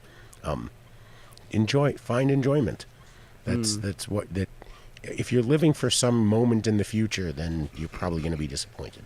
Yeah. I almost died at 21. Well, I've almost died a few times, but one time that I clearly almost died, I was hitchhiking through Mexico. I was 21. It's like 2001. It was right after 9/11. And we were hitchhiking, and I'm just kind of not paying attention. And my friend had a pickup truck stop on the other side of the road. And I'm like, oh, cool, somebody stopped. And the excitement, I just like stepped into a road. But I didn't actually like look if there was a truck coming. And I didn't even have time to look, and I heard a fucking motor like buzz, and I just like spidey sense, like guardian angel, jumped back, and like the truck went whew, like really, but for so little. Then, and the truck thought it hit me because he just saw a human. All of a sudden, he didn't see anything, so the truck went like, and I was like, holy shit, like. I almost fucking exploded under like a giant fucking semi truck, and I get in the back of the pickup truck with my friends, and I was like, oh my God, like I almost died, and right now I just got reborn and I got a second life. And what will my life be like? You know, what is the things I can accomplish? I mean, that's also, I mean, it's not proven, but that's kind of what they were thinking. DMT naturally in your brain was for those moments, like if you almost get hit by a car, everything slows down. You know, you get that like second spidey senses that you got. You know what I mean? Like it's like your brain floods. Like that's a theory. I mean, it's not 100%, but their theory is it floods your brain, gives you that extra time to move because you know you're seeing. Oh shit, you know. It might, and you know, you might have exercised it well at that point. Who knows? I think because I didn't even look, I just jumped back instinctively. I think that was like a guardian angel situation where they're like, Chris is not supposed to die at 21. Like he's just starting here. Let's get him out of harm's way. All right. Yeah. 21. You don't want to fuck up then. There's a whole lot of life in front of you. Yeah, I was just starting my hippie period. I was like super woke. Hitchhiking on fucking $500 for 5 weeks in Mexico. So what did you do so that only cost you $50 though, right? Well, no, $500 for 5 weeks. I guess each week would cost something like that. Not very good at mathematics. But yeah, we would sleep on the beach. We do this thing where we would like sit at a restaurant and wait till people would finish their food and they leave remnants. So then you eat their remnants. That was a good way of feeding. Living on remnants. Look at Mr. X. He's doing that right now. Mark ate some wings and didn't eat the other half, and he's sucking them down. He's eating the second half of the wing. Second half of the wing eater. That's a nasty Mr. X. Can't stop him. It looks delicious. No, it doesn't. But yeah, you know, like, I don't know if you guys have been like woke hippies at any time and traveled around. I was King Wook for a while there. I would say. No, not totally, but definitely. You're eating the food of your roommate's fridge. Yeah, I don't know about that part. Yeah, maybe not. Maybe I missed the actual Wook phase, but yeah, I've got plenty of. We know plenty of them, though. That's for sure. It's the classic like, can I borrow everything meme, right? Yeah, well, the universe will provide for me. Yeah. But the universe is everywhere else around you, and you're not realizing that you're not really like balancing out the energy properly. Yeah, no, there's definitely. There's some people who that's as far as they want to go anyway, so that's cool. They're good, but I mean, it's like it is better when you're contributing more to them. Yeah. Well, the universe does provide. Yeah. I find if you're in that like gratitude, expansive energy, but because you're in that gratitude, expansive energy, you're the one who's gonna show up with like a case of beer at your homies and share for everybody else because you just feel like there's more coming after that, and you don't have to like take somebody else's in order to like get yours. You just described wookdom. Oh, my mind went blank. Uh-oh. You had it. Wookdom. Well, it's those who can appreciate the understanding that the universe provides doesn't mean take everything around you, versus the universe provides some sort of direction that I might go, and when I need to draw from the well, I draw from the well, but I try to fill as much as possible when you don't need to draw from it. Right. You're the universe too. So if the universe providing, you're also providing. In Montreal, we had that, the term woke is like a newish term, but back in the day in the 2000s in Montreal, we called them drainbows because they were from like the rainbow gatherings, and they would stick around your house and like squat in the back couch and eat all your food, and you're like friendly, you want to help people, but at one point you got to kick them out, and that gets sad and messy. Sorry, my cousin was really king wook. He was proper. So I've lived the wook life on the receiving end too. Adam, have you ever had dreadlocks? Yeah, but not like real proper ones. I had like tiny little. He just didn't brush his hair for No, a few I had months. like red. We used to have a lot of different colors, and I had little short dreads, and I didn't like. What year was that? 90s. It was all like mid 90s, Cool. mid to late 90s. It was pretty much every. Friends of mine had it. My friends of mine own a shop. They are called Hair Police in Amsterdam, and they were like the original, like. Basically fake dreads, but they were just like the guys who figured out how to. You could go in on a Wednesday and then come out fully dreaded out. What I mean? So they had that all down pat. Plus they were doing all color things and stuff. So they would, and I have very fast growing hair, so I'd be like coming in monthly. They were knitting it. Doing all sorts of different things. Okay, cool. Yeah. Well, the ones I had were real, but they were just small. But they would add whatever if you wanted to. I never did that. I was just right. No. Like these days, people know how to do dreads by knitting them together. It doesn't have to get too dirty. Back in my days, in the year 2000, when I did my dreads, I didn't know anybody with dreads. I just thought Rage Against the Machine, Bob Marley were cool, and I wanted to be like them. So I went to a African American hair salon. It's like, give me dreads, and they're like, I had like long straight hair, and they're like, I guess we'll just throw a bunch of beeswax on it. So for like a year, I had so much matted beeswax. It was super disgusting, and it was like the most dirty way of getting Somebody dreads. was fucking with you.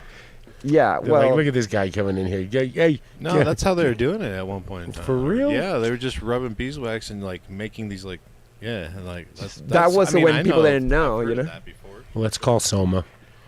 Let's ask him. Yeah. Get Soma on the line. Eventually, my dreads grew out, and I cut out the dirty parts. Well, Mr. X had dreads for like 15 years. What were yours like, buddy? No? No comment. You didn't use beeswax? What did you use? Honey? That had to... Don't do that, man. That wasn't smart. What about your friend? He's got dreads. Yeah, Marcus got beautiful green dreads. Yeah, very original.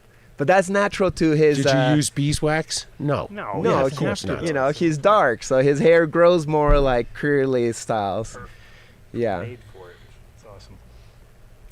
What about you? Have you had dreadlocks? I had really long Dingleberries. curly He had hair, dreadlock but I dingleberries. was not... No, that's a bad image. Too much of a pussy to ever let them dread. Aw. Yeah. No. I had mine for 21 years. Wow. No. Did you frame them? trying You to have them find- framed now somewhere, or in a box? They're in a box somewhere, right? They're in a What, bag. Mark? The last batch of dreads. So basically, I had dreads for so long that every time they would get to my waist, I would cut them back to my shoulder, and I did that like 3 times, and then I would make like a sculpture or like an artistic piece from it. I put mine on a Furby. Had a Furby. Okay. And I took all my dreads and stuck them on my Furby on my. I was like, yeah, that's very there artistic you go. of you. Living large. Yeah. Yeah, like a living chip. Don't you still have the beard on the... I have. I put. little card? All my because I always had these massive Greek. Greek. Basically like a Greek priest almost.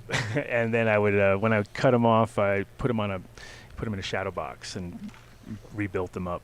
Okay. They look dope. I gave it to my kid for his 6th birthday. You gave your kid your old beard? I was like, here you go, it's yours. He got so Sounds mad disgusting. at me. He got so mad at me. But Just then he appreciated it later because it was like, wait a minute, that is. And then I gave him another one. Yeah. And then I made one into a mask during COVID.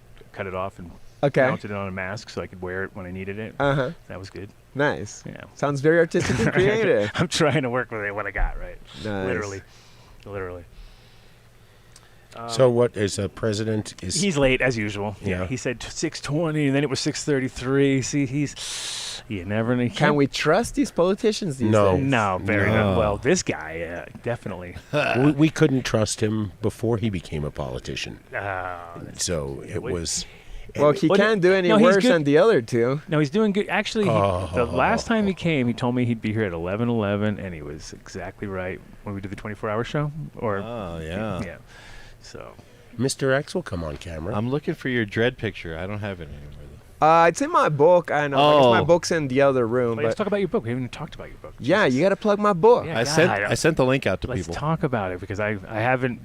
I'm giving it to my son tomorrow. So I hid it when I got home. My wife looked at it. Do you think he'll hear this or he doesn't listen to your show? He doesn't. He's not listening. Right now he's with his friends. He would normally be on the other side there listening and actually kicking people off. He's moderating the chat. So, yeah. Shit. You better not say anything bad about my dad. Yeah, or walk past him with your cell phone. I need one of those. Maybe that's a reason to have a kid. Yeah, just to that. Right? He's already ready. Like, fight my haters. Nick's a special one. You could try a lot. You're not going to get one like Nick. He was going through the other day to see all the time because he was like, he was looking at the top 100 podcasts about cannabis or the top 10s or the top 5s, and every time he was looking through and he was all just getting super mad if we weren't on the list. You know what I mean? Like, what is this? Like, look at this. And it was true because you look at it and you're like, who are these people? Like, I don't get how these could be the top 5. But well, when we piss off the people who put those lists together, that's probably what happened along the way. It's really difficult. Yeah, I mean, we've made everyone mad somewhere along the line, right? You would bring an interesting perspective to it, and we'll get to your book. Maybe you want to put the book in the link up in the chat. And all I already did that, dude. I'll do it again. But why are we the ones that are in the wrong for suggesting that maybe if you're in the cannabis industry, you don't hold events and parties and gatherings at places that, one, serve a ton of alcohol and don't allow you to use cannabis? You're asking me why that is wrong? I'm just saying, are we in the wrong for asking that? Because we've been... I don't think so. Well, I disagree. I think if you are allowing people to get high from alcohol, you should be able to get high from herbs, which is more natural. And to each their own. Different personalities need different things to elevate them. As long as you're not hurting anybody and you're doing it in a place, that's, I don't know. For me, like smoking weed anywhere should be fine. But also, well, it's short-sighted because it's like you go to these events and you're just like, you guys are just sitting around at a bar talking. It's like ridiculous. Come on now, we should be smoking weed. I mean, that's what we're here about. We're all here for weed.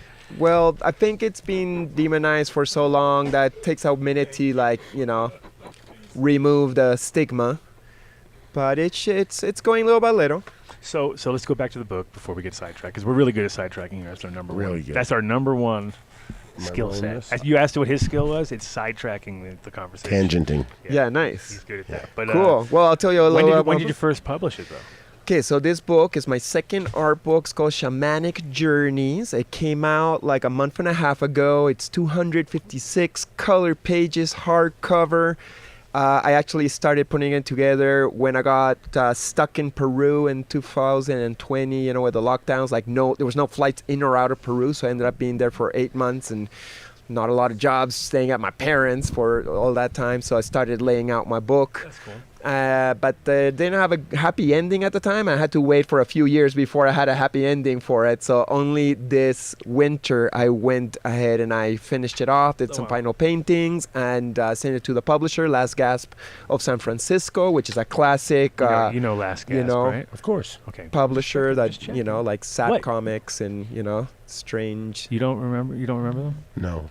Tell them again. Well, Robert Crumb kind of got comics, weird comic books from the 60s. They're the first ones. Last Gasp, I totally remember it. Yeah, so that's my publisher from really SF, and I'm super stoked and proud to be working with them. And now that it's out, I'm doing a tour all around the States, including Denver. The Shroom Ski event is my place. And actually, I'll do your market on Sunday. That's right. You can offload some more, hopefully. Yeah. Because the party tomorrow night is it's Alex Gray, ballroom, tie, and I don't know, tie, but shirt. It's it's kind of classy. I bet everybody's like, yeah, I want to buy it, but can you send it to me? And you'd be like, God damn, I ain't going to.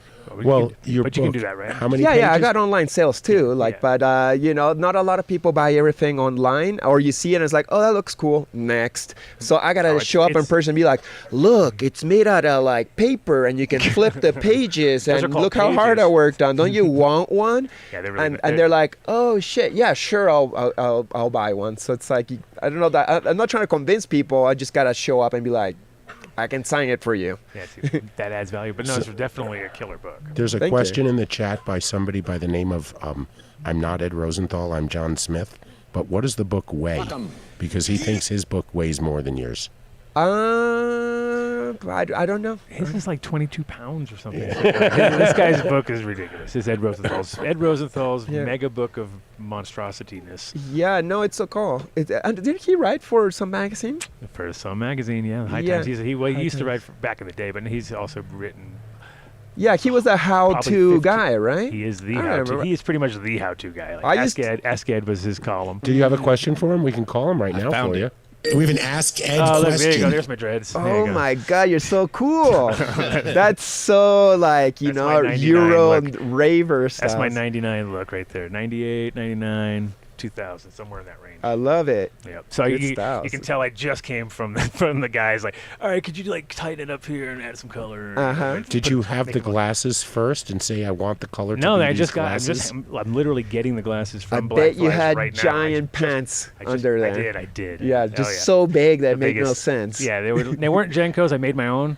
So, because we had our own clothing. This is at my clothing store. So I made my own pants. Actually, do you have that one with the Pope one? The Pope? Yeah, the Pope wearing my. Yeah, when the Pope came to. When the Pope used your pants? With the Pope, yeah, we did an advertisement where it was like we had the Pope wearing giant Jenko style pants. It was pretty dope. We said even the Pope wears are dope, and it was it was because the Vatican was exactly. This guy's been stoned since the 3rd grade. They use a lot of hemp in the Vatican. Oh yeah. And our atelier in Italy that we were working with was like. Sent us a photo of our work right next to their work, like for the Vatican, sitting in the same. Like they were like, "Look, you got some nice company here," and I was just like, "Oh, dude, does that say the Vatican on?" I was like, "Holy shit!" So it was like we literally were in the same spot, getting our shit. I don't know if it'll surprise you, but that wasn't the first piece he did that got him sent to hell. It happened long before that. Oh yeah, he already went to hell, or he still got a chance. No. If you believe in that shit. Hello. I believe in. Can you hear me? Oh, here we go. It's Terry. Hello. It's Terry. Can you hear me? Yeah, Medicine Man Art. Terry, there he is. This is my buddy from Amsterdam. Hey, what's up, Hi guys, how you doing? Now he's in England, of course. Back in England, mate. I'm in England. How you doing? Can you turn your phone sideways in England? Problem is, I've tried to set it up. Don't touch it. Don't touch it. Don't mess around. Don't touch it. He'll fuck it all. Is it good sound? Mark will fix it. So Terry used to work with me out in Amsterdam at the hemp store that we just were looking at the photos of. Yeah, that's so cool. Like as I was telling you yesterday, it was like an off-camera conversation. Let's talk I'm about a big fan of hemp hoodlum. Yeah, let's talk about that. I've used the jackets for over a decade, and I was like, what is like head hoopla like shit doing around here? It's like, oh, that's my thing. It's like, no, this is impossible. That's like such a big, cool brand. Can't possibly come from you. Not that you're not a big, cool guy. You're looking at my little measly spot going, what the heck? No, but it's just, but it's just like, it was like around the corner. I use that same jacket in winter. So in Canada, a winter jacket is like basically your whole identity for 6 months. Yes. So yeah, I use that. That's the grassroots collaboration with the gray patterning and the really cool patch in the front. That's the one that I use. Yeah, and that's his own hand-painted one there, so he did his own. Cool. And everybody always loves it. And I tell them like, it's hemp on top of it. And they're like, what? Sick. Exactly, right? No. Can you smoke it? That's what everyone asks me. Just look in the pockets. You left something in there. DMT. Yeah. So Terry's an artist also. Terry's an artist. I'm an artist. Show him some of your stuff. So Chris, you're a psychedelic artist, yeah? Yeah, I suppose. Yes, he is. So I'm also a psychedelic artist. Very cool. This is called the Natrix. Okay, nice. It looks like like rainbow camouflage. What I do is when I'm tripping, I get a blank piece of paper. Uh-huh. I look at it. I found it. And I can see the energy why I could like the when you're tripping you see stuff, Yeah, the patterns for sure. You don't say. That's cool. I can never paint on psychedelics, so that's admirable. Well, that's the point. You know, I'm not painting like it's not a snapshot, it's the actual, you trace around the you just look at it and start drawing it, and you end up with a spiral. Super cool. Congrats, man. I call it the Natrix. Nice. The Natrix, mate. There you go. See, he's got his little gallery there. So they knocked down your other place, huh? Your spot over there in Leeds, or what? Oh yeah. So I'm starting a website. It's very basic at the moment, but if you ever check it out, it's the natrix.art. You'll see the studio I used to have. It used to. I painted a lot of murals and stuff. It was an old tax office in the UK. Nice. And I painted a UFO in the government building. That got knocked down. Wait, every time you paint a building, it gets knocked down? Is that what's going on around here? Sounds like that. Well, actually, I've got footage of it being destroyed. So I've got like this machine that looks like a dinosaur, like eating my artwork and chewing it up and spitting it out. It's really cool.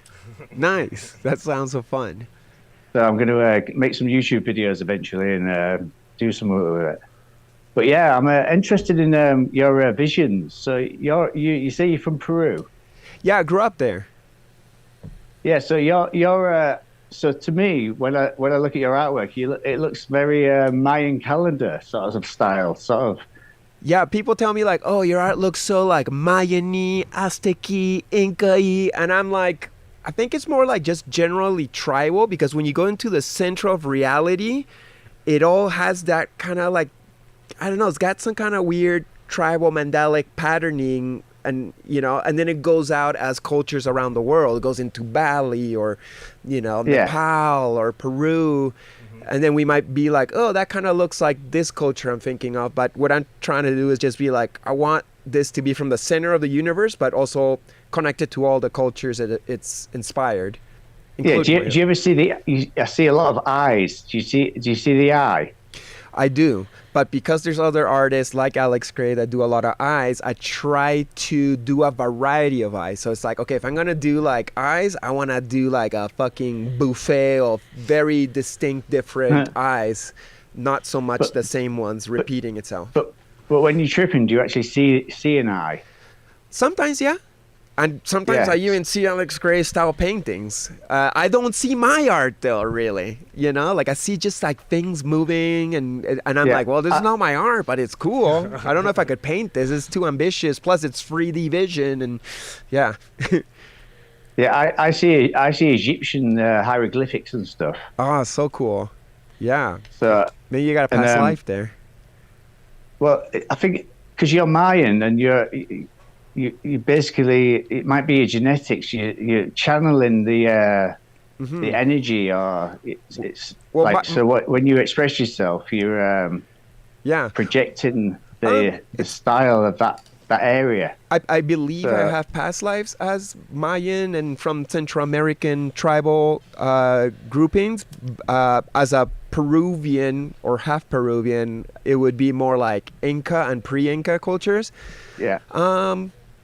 But yeah, I don't know. I feel like I'm like everything and nothing at the same time. So I try not to be like, I rep this culture. Like, I love being Canadian and Peruvian, but I'm not going out there being like, Peru's the shit, yo. Like, what up, American? Like, I'm just like, I'm everything. We're all one. That's we're all one, aren't we? Yeah. But yeah, I see a definite connection between like what you're putting down on your the tribal culture, your patterns and stuff. There's definitely some sort of history. If you look at ancient history and the hieroglyphics and the Mayan temples and stuff, it's very similar. So just to sidetrack this completely, guess who he interviewed recently? Because he does his own podcast too. Our buddy Chaz, mate. fucking Chaz. Chaz. So he's a good friend. Chaz from the London Police. He's a friend too. Chazzle. Yeah, he's a big fan. A big friend also. Yeah. Yeah, it was great. I met him when we went down to Jamaica to paint the Bob Marley Museum. And he's so funny. I don't know if you know him for this, but he does this game where you gotta like know the capital of all these countries and shit, and he knows them all. Sounds about right. Yeah, he knows them all, so he's like the judge for it, and he always wins the game too. But yeah, I interviewed him at Windwood Walls last Miami Art Basel. We got drunk together as we shoot the shit.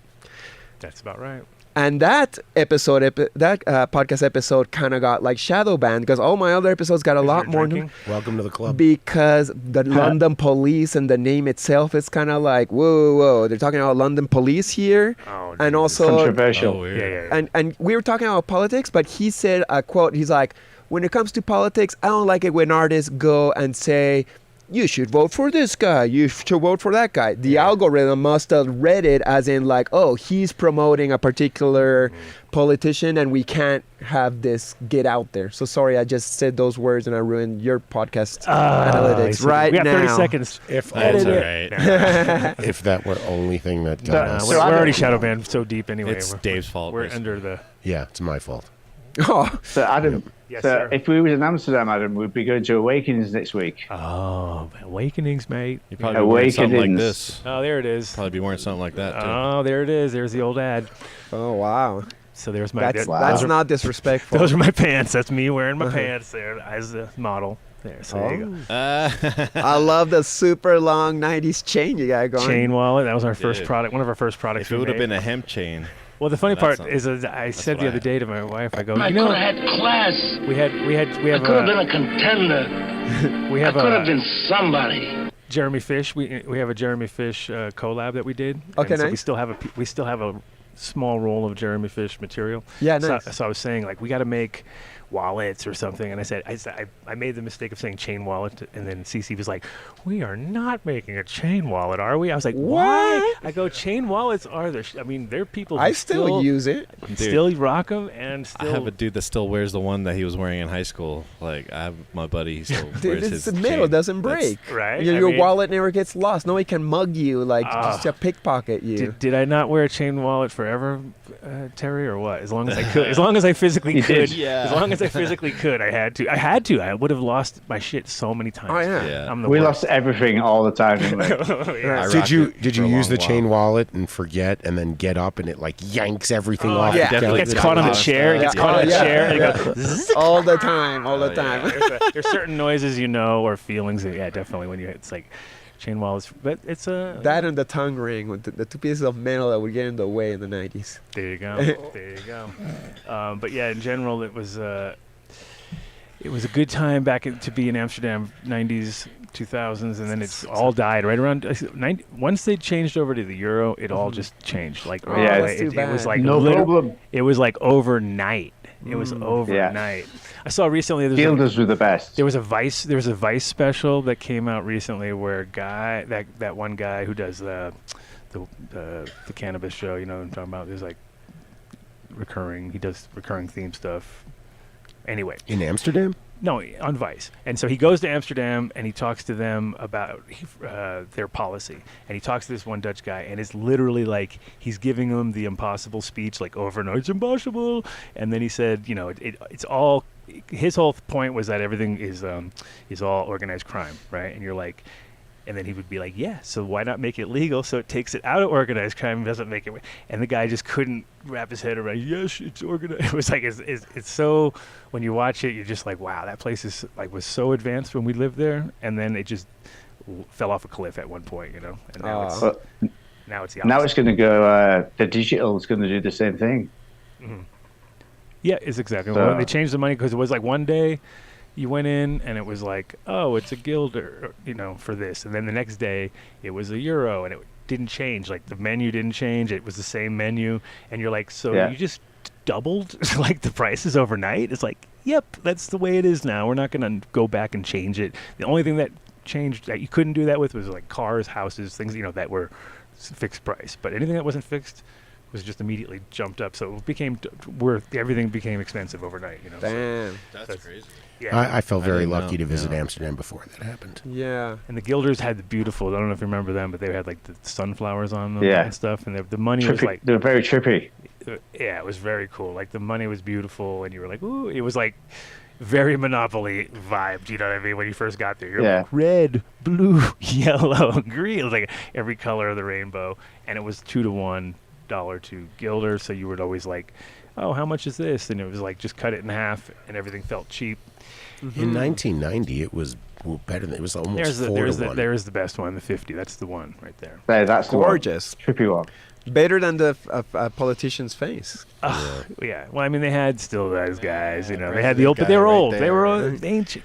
Yeah, actually, it looks like an art piece from the that funny part is that mustache 10 Gilder note is what I literally saw when I smoked DMT one time, and it was like it had a snake body and that Gilder head, 10 Gilder head, and it was going like this away from me, and I was all like trying to get to it, and I was like, oh shit, that was kind of weird, but it has that that two-dimensional thing. But yeah, their artwork was awesome. That 1,000 Gilder note right there, my friend designed the backside of it. So see that With left Otto. Yeah, no, not Otto. That's Delta. So this kid Delta, who's a graffiti artist in Holland, and he's like famous. He's a friend of mine. He actually did our first logo, which was a gear, like a 3-dimensional gear, said Hempworks through it, and like people didn't. And then I was like, oh yeah, the guy that did the 1,000 Gilder note, that's our guy, But he was just this kid, this little street kid, New Yorker, who was living over there, and he was working at a tattoo shop. And I was like, that's so cool. He got that job. That's so corporate. The best. I mean, the biggest note ever, 1,000 Gilder. Wow. And it was only used for drugs and only used by criminals, pretty much. It was like never used by normal people. Like you'd be like, when you got one, you'd be like, holy fuck, it's the $500. It's a crazy, and you'd always lose it. I'm an international no. You'd literally lose it immediately. Like you'd be like, whoa, you're checking all your pockets every 5 seconds, but you wouldn't really lose it, but you think you did. Like it's like they instantly regretted making a 500 euro note right after they made it. They're like, fuck, this is only going to be used for, and then no one takes it. You can barely. Well, they called them Bin Ladens, right? That was back in the day. Oh, that's funny. Bin Ladens. In England, we never saw them. Everyone knew about them, but you never saw them. You know what I mean? It's like that's what. So we've just got some new notes in England with King Charles on them. Oh, nice. That'll last. Is it the black fire red great portrait of him? Oh, yeah, that horrible portrait. Don't say. All Don't the speak. notes have got Charlie on them now. Yeah, well, don't speak bad about the royal family. We'll get shadow banned in the UK.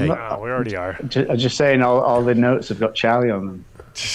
Yes, Charlie, mate. Do you think as a British person, this is a question to you, that the change in head of the monarchy or whatever has made that people are just kind of like, why are we doing this thing still? Like, I know people really fucking love it so much, but at the same time, it's like, why are we doing this thing? Like, do you think it's going to be there forever? It's going to change? What's your thought? Charlie on I don't know. I can't say anything about it. Okay. Wow. He cannot talk. I'm on an island. Yeah. So you got to understand, we're on a little tiny island. They'll get you. And that's it. You're on a big island. You're on a continent. Yeah. Here we're allowed to insult our governors. We're on this little tiny island, and we're very patriotic. And my purpose is to normalize cannabis. That's my purpose. Okay, nice. Because Germany's just legalized it. Which is nuts. It's nuts. But do you want to? It's not commercial. Do you want to slip in a "God Save the King" right now, just while we're on, just to make up for any wrongdoing you made? Yeah, my question got you in trouble. Did the king take acid? That's my question. Oh, you're okay. They're knocking on your door. What is this? What's that red portrait? Like, what's the story of that? Like, isn't that a little bit obvious? That's the official portrait. Yeah, like that's so weird, right? It's like blood red portrait. Like for a second, you're scared to put it up. Well, I didn't know. He doesn't even want to talk about it. So I'm like, I want him to be like involved in this. You remember Ghostbusters 2?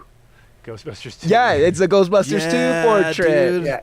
Ghostbusters 2, isn't it? It's the I can't remember. No, Zool's the first one. It's like Club the Conqueror or something like that. Vlad the Conqueror. Vlad is Dracula, but I can't remember his name. Do you know what? Listen, I've heard that the king when he was Prince Charles, he was very proud that he's related to Vlad the Impaler. Oh wow! So he's actually They're cousins. Descendant of. Oh wow! Well, it's his bloodline.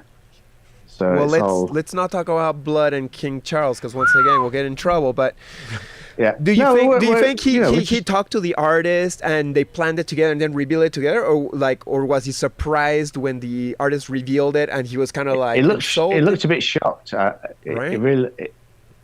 Oh come on! He was startled when he opened up. He was like, ugh. Like, do you think that was the artist fucking with him?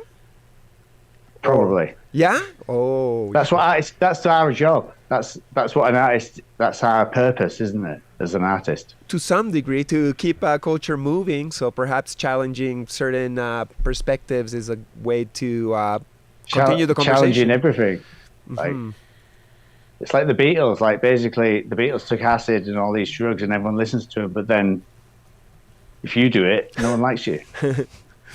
Ghostbusters. What do you mean? Mark does a ton of psychedelics, and everybody loves him. Oh. Yeah, Mark. Okay. Thanks, Dave. Thrown into the conversation once again. For stopping the show completely. Yeah, Dave. Do you remember when we smoked a joint with the guy from the Doors, Adam? I was just talking about it last show. Was you? Ray Manzarek. Yeah, because we had a keyboard player on really? from a Pink Floyd tribute band that's like blowing up huge. And I was like, hey, one day we were standing out in front of the store and with Steve, right? We were with the Nose. Yeah, so we didn't know who it was, did we? We didn't have a clue. And at first it was like he kind of came up, smoked a joint, and it was like I totally Sour Diesel. Yeah, exactly. We were smoking Sour Diesel, standing out in front of the store. Ray Manzarek walks up and goes, "Hey, can I get a hit?" He came in. So cool. And we were like, "Oh my god, you're blowing my head!" Had a look around, smoked the joint, didn't say anything, and then when he left, Steve was like, That was the guy from the Doors. That's so cool. He's like of course Jim Morrison was the Doors, but he was the talented musician. He was playing piano and bass at the same time. And exactly. And he was the sound of the Doors. Yeah, he told the story Right. Episode. That's funny. He just a few weeks ago, right? Or was it just last week? Episode. Yeah. Last episode. So there you go. Just talking about, man. Yeah. That was a good moment. It was one of those magical moments where you're just like, holy shit. Didn't you meet Albert Hoffman on the dance floor in the Milky Way? I did. Yeah, it was like on his 90-something birthday. Yeah, it was like he was there for a conference, and I was looking and I was like, is that fucking Albert Hoffman? Like, come on now, it can't be. And he was with a really hot girl, and I was like, really? And I walked up to him, and I was wasn't he like 100? He was really close. He was like, at that time he was still in his like 90s, but it was like he was there. Yeah, he was just standing at the milk bag, and it was just weird because I'm, tripping myself and walking up and like, what? It really is you, and it was just that's so pretty cool. special. Yeah, I got some friends who like went to his 100-year-old birthday, and it was a big cultural psychedelic thing. I bet. Yeah. What's the state of psychedelics in the UK? It's the forbidden. The Queen. I remember a few years ago when they did this ceremony when they opened Parliament. The Queen knocks on the door and she announces a few things, and one of the things she said was, all psychedelic drugs will be illegal. What? And that became the biggest song ever right away. They're like, illegal. We need that drop. I'm actually going to I'm working on a tune. I can already hear the song. I already hear it. I already hear the song. I already hear the kids going. The Queen says, "Don't do it right now. Let's go." How could that even be part of a? It was the bath salt, the MCAT. Yeah. When they changed the molecule from MDMA to something else, and kids were just buying it, and that's the problem. England is a Moorish place. They just love to do more. England's terrible. More. It's very Moorish. They just drive people Germany's to drink. just actually accepted cannabis, and it's like, come on, why? Come on, England. So I'm on a mission to normalize it, but as soon as as soon as you smell it, everyone just tells the police, and that's it. Jesus. It's crazy because it's like actually being a smaller island makes it easier to control, and it should be the easiest place for them to be able to, obviously, it would help, to focus on right now. Right now everybody's smuggling wheat into England like crazy, and they're not making any money off of it. You know what I mean? Yeah. So what's that PGR stuff? Is it the hormone? Plant growth regulators, and then plant growth hormone stuff. Yeah, regulators, PGRs. You would think with all the dark, cloudy, rainy days, you'd want some herb to just lighten up the mood a little bit. No, they drink there. Exactly. Oh. Well, the thing is, because we're an island, they want us to be angry and defensive. So if we all smoke cannabis, you're really good at that. You guys are really good at that. Mm-hmm. Well, somebody was joking the other day that basically every day or every month there's probably dozens of countries that celebrate independence from Britain. I think about it. We celebrated on the 4th. Well, India, kind of one of the all first. All of these countries, they have their independence. And who's it from? Oh, Britain. Yeah, you bet. Well, I'm in a place called York. We still love you. Don't take it personally. I'm in a place called York, which is a Viking capital. It's originally called Jorvik, which was the Viking capital, and before that it was the Roman, the Northern Hemisphere's Roman capital. It's called Iberacum, which is the glade of the yew tree. Oh, nice. York used to be like a henge, like Stonehenge. Yeah. So York was basically like a henge, and the Romans came along and just plonked their Danny Danko show. For my business there. And so who's next in line for the throne? Because that's the person you need to be speaking with about cannabis reform. Prince Harry. Should get Klaus Schwab, isn't it? Ah, no. He's joking. Yeah, didn't he retire or like fake retire? I don't know. Who knows? But Harry gets in, he's done Aya. So maybe I think Harry. I can't say. I can't think there's no way he's getting it. No. You've got to be careful. The snipers and stuff. You got to be careful. Okay, let's not talk about. Wow. Yeah, it's serious business. I'm like red dot. I'm indifferent about all of these characters of that soap opera. So being a psychedelic artist from the UK is very difficult at the moment. So I'd love to come to Denver and express myself properly, but here it's just like. Yeah. Do it. Mark would love to give you some mushrooms. Because that's the only way we can do it here. Well, have you tried the Blue Lotus? My friend has some, and I haven't heard about it. Do you make wine out of it or something like that? Or no. So what the Blue Lotus does is it if you take mushrooms or LSD or any psychedelic drug, it amplifies it and makes it 1,000 times more better. 1,000 times. Don't even go with intense. That sounds so ridiculous. Yeah. Just say multiplies it a bit or enhances it. That's a good word. Enhanced. Enhanced. It's a bit like the ayahuasca where you need 2 ingredients. I don't think anything's fun at 1,000. Yeah. I'm just wondering, why would you scare people away from this? I wouldn't want to do anything 1,000x of what I normally do. I hear Blue Lotus tea helps you with dreams, right?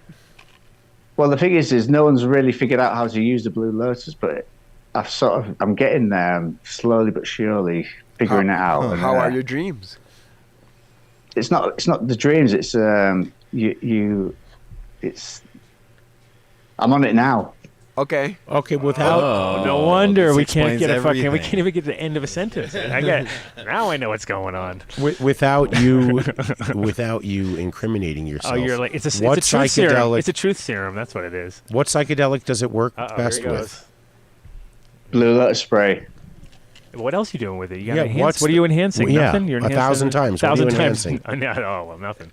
So the Egyptians' whole civilization was based upon the Blue Lotus, and it's a spiritual molecule, and it releases serotonin, and as soon as it enters your blood, it amplifies whatever you've done. So Derek, hear me out. Look over here. I said Terry. Terry, look over here. Not Derek. Can't see. What substance? I can't see. What substance are you taking that you're amplifying with the Blue Lotus 1,000 times? I can't tell you. He's in England right now. He's allegedly. Yeah, exactly. Exactly. So just relax. Don't worry about it.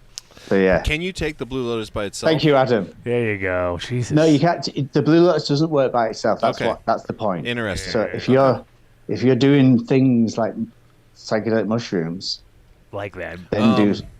But man, if I'm interested. You make a spray with the Blue Lotus.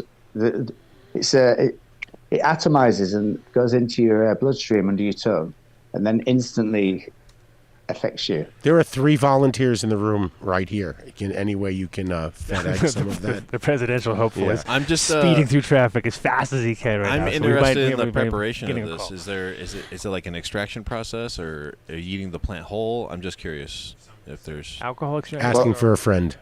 Oh, I don't know, and we don't have to talk about it either. So you remember the story about the Queen telling everyone psychedelic drugs are illegal. So the reason why I know Adam in the first place is because I was looking for the Blue Lotus. That is and true. I went to the hemp shop. I walked in there one day and I was like, oh, this is a great place. What kind of psychedelic drug shall I take today? And this little nice girl called Caroline was like, oh, we got mushrooms, we got this. And I was like, have you got any Blue Lotus? And all of a sudden I heard this voice from downstairs go, yeah, we got some of that. And I was like, oh, wow, I found it. And all of a sudden I entered the world of THCs and hemp works and hoodlum and everything. That was not my voice, by the way. That was Matt. That was Matt. Matt's from he's from Oklahoma. Jar Levi gave you some Blue Lotus, didn't he? Yeah, exactly. So I got the Blue Lotus, and I basically, it's like, what do I do with it? So I smoked it. It just didn't really do anything, you know. I wasn't seeing hieroglyphics. But then over the years, I started to sort of play with it and stuff, and then I eventually made a spray out of it, and the spray is the way. Oh, wow. That all rhymes too. That's great. Yeah. And it rhymes. I mean, come on. You can't lose. But the Egyptians used to ferment it and make beer out of it and stuff. So the fermentation, the actual process of fermenting it would like mushroomy sort of like mycelium-y, you know, the fermentation of the. Interesting.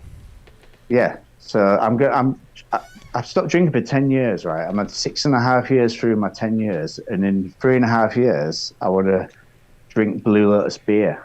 So I'm going to start producing Blue Lotus beer. So when I start drinking again, interesting. Drink a psychedelic beer, and when you drink a psychedelic beer, you listen to music. You start like you. So if you're really drunk and you have a spray, instead of wanting to fight, you want to dance.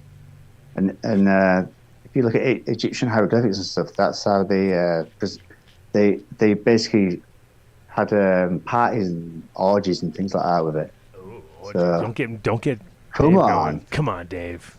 But it's a really important spiritual molecule. So if you want to do any spiritual like experiments, the Blue Lotus is very important because I can't remember the scientific words and stuff, but there's been research into it, and it's very important in the spiritual realm. Well, you got to imagine that Egyptians had their shit together when it came to psychedelics. I mean, they're laying around eating grapes, doing drugs. Well, you know what I mean? So probably the people who were like the priests and pharaohs, you know, like kept it to themselves because it was access to God.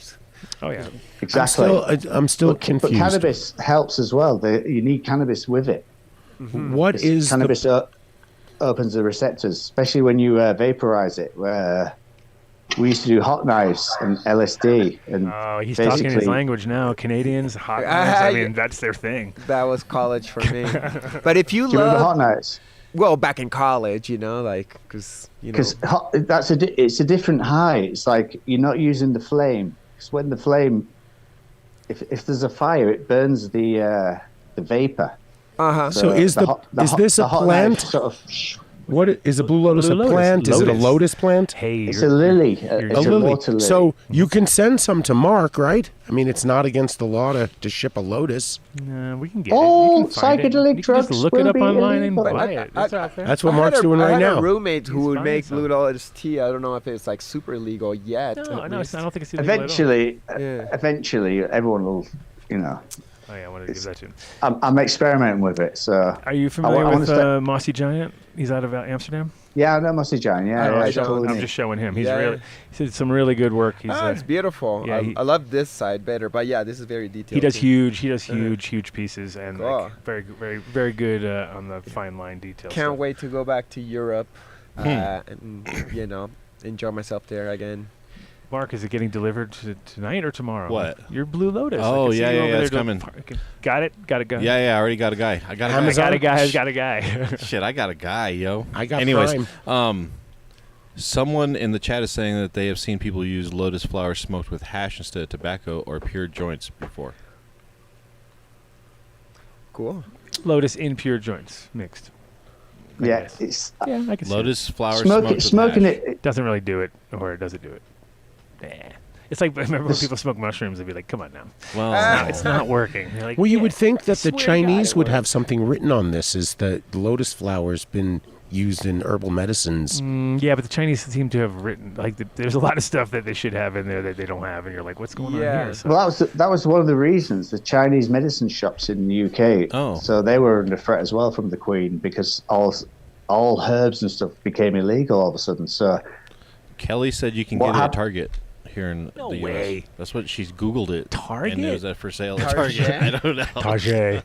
It's being advertised as Blue Lotus, and then it says asterisk contains no real Blue Lotus. Oh, no. What's cool about the Blue Lotus is if you just do it by itself and nothing happens. That's why they can sell it at Target.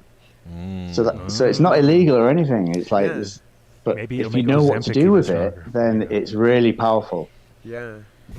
Nice. They sell it in hippie shops, advertise as tobacco alternative. That's what this chatter. There you go. So it's out there. It's out there for sure. Yeah, but you got to play with it, and you got to. I used to mix it with absinthe and spray it into my tongue, but the absinthe burns. But then I got the paste, the Blue Lotus paste, and it's like looks a bit like hash. And if you put it in water, it turns into like hash doesn't dissolve in water, but the Blue Lotus does. Oh, you're giving away all your secrets now. Oh, you're secrets. I'm helping the planet. I'm putting things together here. It's all coming together. Mark's got a whole factory. He's built a Blue Lotus factory now. It's ready to pump them out. Well, he took 2 sprays, so that's now 2,000 times. Oh yeah, you're 2,000 times. Then Meltdown. Whoop whoop whoop. It's called Nymphea caerulea. That's the Latin name. Of course it is. That was Mark's nickname in high school. This is porn name. Wow. Nymphea. Wow. Yo, Nymphea. Nymph, see? Yeah, exactly. So where's the president to be, man? He's late. What's up with He's that? speeding through traffic. That's not very presidential. He's speeding through traffic. Well, we have it might be, actually. Rio Damien coming in hot. Well, President's coming in hot without his Secret Service. How soon do you get Secret Service? Like, do you have to get to presidency, or is there like a? You have to be nominated. Well, I'm party nominee. Not even party Kennedy. nominee. Here's the funniest part. Party nominee. I am the interim vice president. Right. I've heard this story. This is interesting. So I signed the paperwork to become a nominee for vice president. It was 1 page. Yeah. And it had like 4 questions. Oh. And that was it. And they were like, "Are you 35 and over?" Yes. Natural born citizen. Yeah. Then one, like, your address and. No education on the form? Nope. No. It's high school? Nothing. Elementary? Not even your social security Mike number. Pence was vice no president. Social security what could number, you possibly think they need? Nothing. What criteria do they need? Okay. So anybody who fits that category. Wow, you'd think like a basic education would be a little bit of a prerequisite. Wait, what was Bush's vice president? And I showed it to the lady at the. I went to this Dan Quayle. I went to this little tech center and I handed it to her. I go, "Can you notarize this?" And she notarized it, and she was like, "It takes more to get a Sprouts card." than to run for vice president. Like, yeah. So anyway, is that good or bad? Like, is it like bad because it's too easy, or maybe it should be easy for any citizen to like try to be on the top? It's the illusion of being easy. I think it's because it's all corporate. From that point on, there's it's like no you chance could in hell never, you will be snowball's chance in hell, and anybody without $1 billion is going to come in. What if you had $1 billion? Yeah, you could probably do it. You could just bribe everybody. You could win. Nowadays, that's how it works. Nowadays, yes, because everybody's easy. You'd be like, free Netflix, free this, free that. I can just give it away. People be like, oh, that will save me $12 a month. I'll do it. Boom, signed. That's how cheap people are.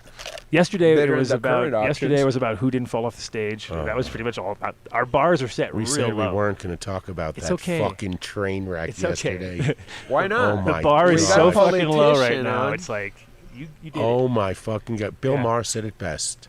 He is Ruth Bader Biden. He is gonna fucking drag if he thinks that. You see now you're doing it. You're doing it. You broke the ice. The hypocrisy of both parties is ridiculous. Why doesn't somebody just? You know who could have won last night? The first person to light a joint. Oh yeah. That would have done. They should have had Kennedy on, in my opinion. He's got like. So I like the fact they were going to play golf together. That was the. What? Let's play golf together. Yeah, they had a golf playing story. Like Trump's like, we went playing golf together and you sucked. It's like they're homies no matter what. Like it's all the same system. That's why I was like, come on, let Kennedy in. Give a third option, like a middle point of view. Of course, it's Adam's people, the Illuminati, making us think we actually have a choice. It's the eye right there, man. Two birds on a. It's been appropriated by them. Two wings on a shitbird. It's a giant douche and a turd sandwich. Those are our choices. And Kennedy, there's a third choice, and no one's listening. I know, it's terrible because it's like give him a chance. But you know what? Obama's the president. Right. The shadow government. Well, the whole thing. The Democrats eating babies. And Obama's been on the same boat that me and Adam have. The question. Do you remember? The question is: was Obama even president, or he's just the actor represents the power, and we don't know who the power is? Now we're fucked. Now we're going down. We're going down in flames. And big shadow. What are we doing? Do we have Jason Beck? If you're listening, call in. The president's going to be here super late and cut right into our commercial time as usual. Like he's going to. God save the king. Maybe we should start the ads now. Let's do the ads. So we're gonna do ads and keep you guys can hang, and obviously we're gonna do ads and make it creative. So while we're waiting for the president, because he's gonna cut in right at our. Can I show you my artwork while you do the ads? Of course. But I have a question. Since the president to be has a nickname, the self-imposed nickname, the Gangsta. Oh, Gangsta! No, I don't. Are you gonna have a nickname too? He can't use that as the presidential hopeful. I think that's already been. It's already been out there on the show. People know him as the Gangsta. On the debate. Wait a minute. You mean the Gangsta? You have to do it like that. No. There's an uptick to it. Yes, you have to uptick it. Come on down to SoHi Cafe, SoHiCafe.com, 4300 West Alameda. I think we have new. Chris had his first burnt ends yesterday. What? Weren't you burnt ends? Oh yeah, that's your pig first stuff. burnt ends. See, yeah, it's delicious. And they said that they were delicious, so that means that you need to come on down. See? Because Dyer if you approved. Google, there's only 5-star reviews. Oh wait, we're not. We're on the mini screen right now. Oh, can you see that? No, we're doing ads. So if anyone wants to come down and see what Mr. X really looks like too, he's here. You can see him. You remember that? Of course. We'll point him out for you. Yeah, of course. Come on. Anyway, don't mention anything else. That's all. So this Sunday, 420 is 420 starting point. Yeah, yes. 420 this Sunday, BARTERPTOWN. I'll be playing some Soul 45s and some house music. What? I saw that. You play 45s? Yeah, I got Soul. Yeah, I play records. Amazing. Yeah. Can't wait to see you. Yeah, we'll be playing your some cool selections. tunes. He's like, I do this alone in his mom's basement. Usually I do it in the basement for no one. Why doesn't he do it for people? Yeah, right. Yeah. Anyways, stadiums. Don't tell them. Don't pretend. Right. Yeah. Well, wait. Can he be the official DJ of your cat? Your cat. What are you talking about? You're running for president, right? Don't you need a DJ? There you go. This party's now. You are the presidential DJ. Yes. No, I'm like DJ C-Trip was for Obama. Ideologically yes. opposed. See, just like that. Just Z-Trip. You're like Z-Trip. You're like you're like Trump's Yeezy for him. Yeah. Wow. This is that went that definitely aged well. Anyways, if you have a podcast, we can record your podcast. Last night I was here live for the Sports Fiends podcast, and you can check them out on YouTube. Sports Fiends, PHENZ. Wow. Yeah, right. Sweet. All right. SoHi Cafe. We have turntables. You can come listen to records and eat some barbecue. Do it. 4300 West Alameda. And I'll have my new books there if you want a book signed. Fuck yeah. Like I'll be at the Alex Gray thing, but that costs a lot of money to get in. But you could come here to SoHi Cafe on Sunday after 4:20. Someone was asking if there was any discount codes for the Alex Gray event. Not that I know of. All right. No done deal. Yeah, No done deal, sorry. No, Sorry, no, man. we're just, But the they were tickets asking. are as cheap as like $65. Okay, Like all so, right. like you can. I think there's a meet and greet. You can certainly come and meet and greet me if you go there. Yeah, you see, I Or you saw can on get the- and if you 5 say pounds of something, Ozo coffee. I'm a Adam friend Dunn of the Show, artist. 10% off your book. How's that? 10% off. Sure. If you Yeah. say I heard you on the Adam Dunn Show, I'll give you 10% off. But Nice. the There you problem go. is it's going to take me like 5 minutes to calculate those mathematical equations. That's But fine. I can yeah. do it. It's basically free. No. Jeez. Yeah. Damn, Dave. We'll figure it out for you. Gone Ozo too coffee. far. are now Ozo listening coffee. to DJ Z Trip and DJ P. That's right. Ozo Coffee, as we talked about earlier. They have Peruvian. They have it all. They have really good, I mean, just pretty much mind-melting flavors. Look at I'm this. high on it right now. Look at that chunk. OzoCoffee.com. The code We'll have is some cold brew at the event too. And For Sunday. It's Oh, delicious. wow. Yeah, like This is very nice. shout outs Vinny for the 2 cold brews he gave me with like a little bit of chocolate in the mix. he, Like he does that. He can't help himself. He can't help Can't himself. help himself. He puts can't chocolate in help everything. himself. What's the code mark I love again? it. It's Done Done Deal Deal. 2024. Thank That's you, right. Dave. Thanks, Done man. Deal 2024. It. You know what? We've kind of cracked their code. It changes every year. I'm pretty sure next is going to be Done Deal 2025. Wow, I mean, this I'm, guy's fucking I'm quick. just I He's mean, quick. you're putting it out foreshadowing. there. I'm just yeah. They you could, know, they could switch it up on you. totally. But if you're in could do Boulder, it. go check out. You can go get a fresh cup from him. You can, and they have 7 locations or 6 locations right now. There are Arapahoe stores Soon to being be painted completely all by redone. Chris Dyer, but he just doesn't know So it I'll yet, get him in so- touch. Yeah. They did put something out. They're looking for artists that want to collaborate on They got nice wall space. Yeah. They got lots of it. what they got going. where on. is it? It's at Boulder and Longmont. Is that him? Yeah. That's Justin. Is that Rio? That's real. No, Rio's on his way. No, Okay. no. So the beauty of Ozo is they forge relationships with small farms across the globe. They ship the beans green to Boulder, and they roast it on a 1959 roaster. It's amazing. Wow. So ozocoffee.com, done deal 2024. Buildasoil.com, 855-877-SOIL. I just took it out of your mouth. You did. Is it vegan? That's the only thing he knows, and the rest is like. Just give him a That's- call. that's That's all what you you, guys. all you need to do Look is at you that. give him a call. Everybody is World's intelligent record. there. I know that some of the best weed is grown with this soil. Yeah, these guys put out some of the best you know that? amendments and plant inputs, all organic and like anything you can't find on a normal grow shop, you'll find here. Yeah. Pretty much because they've got it all, and they have our friend. You'll find things you didn't know you Fermented Plant needed. Extracts, Miles, who will be in town. He's coming to Shroom Ski also, and he's going to have his drop of his new product line. And Colorimetry? I know. Colorimetry? What? You excited? That's exciting, I right? know, and I have told you, him- Have you tried it? Yes. Really?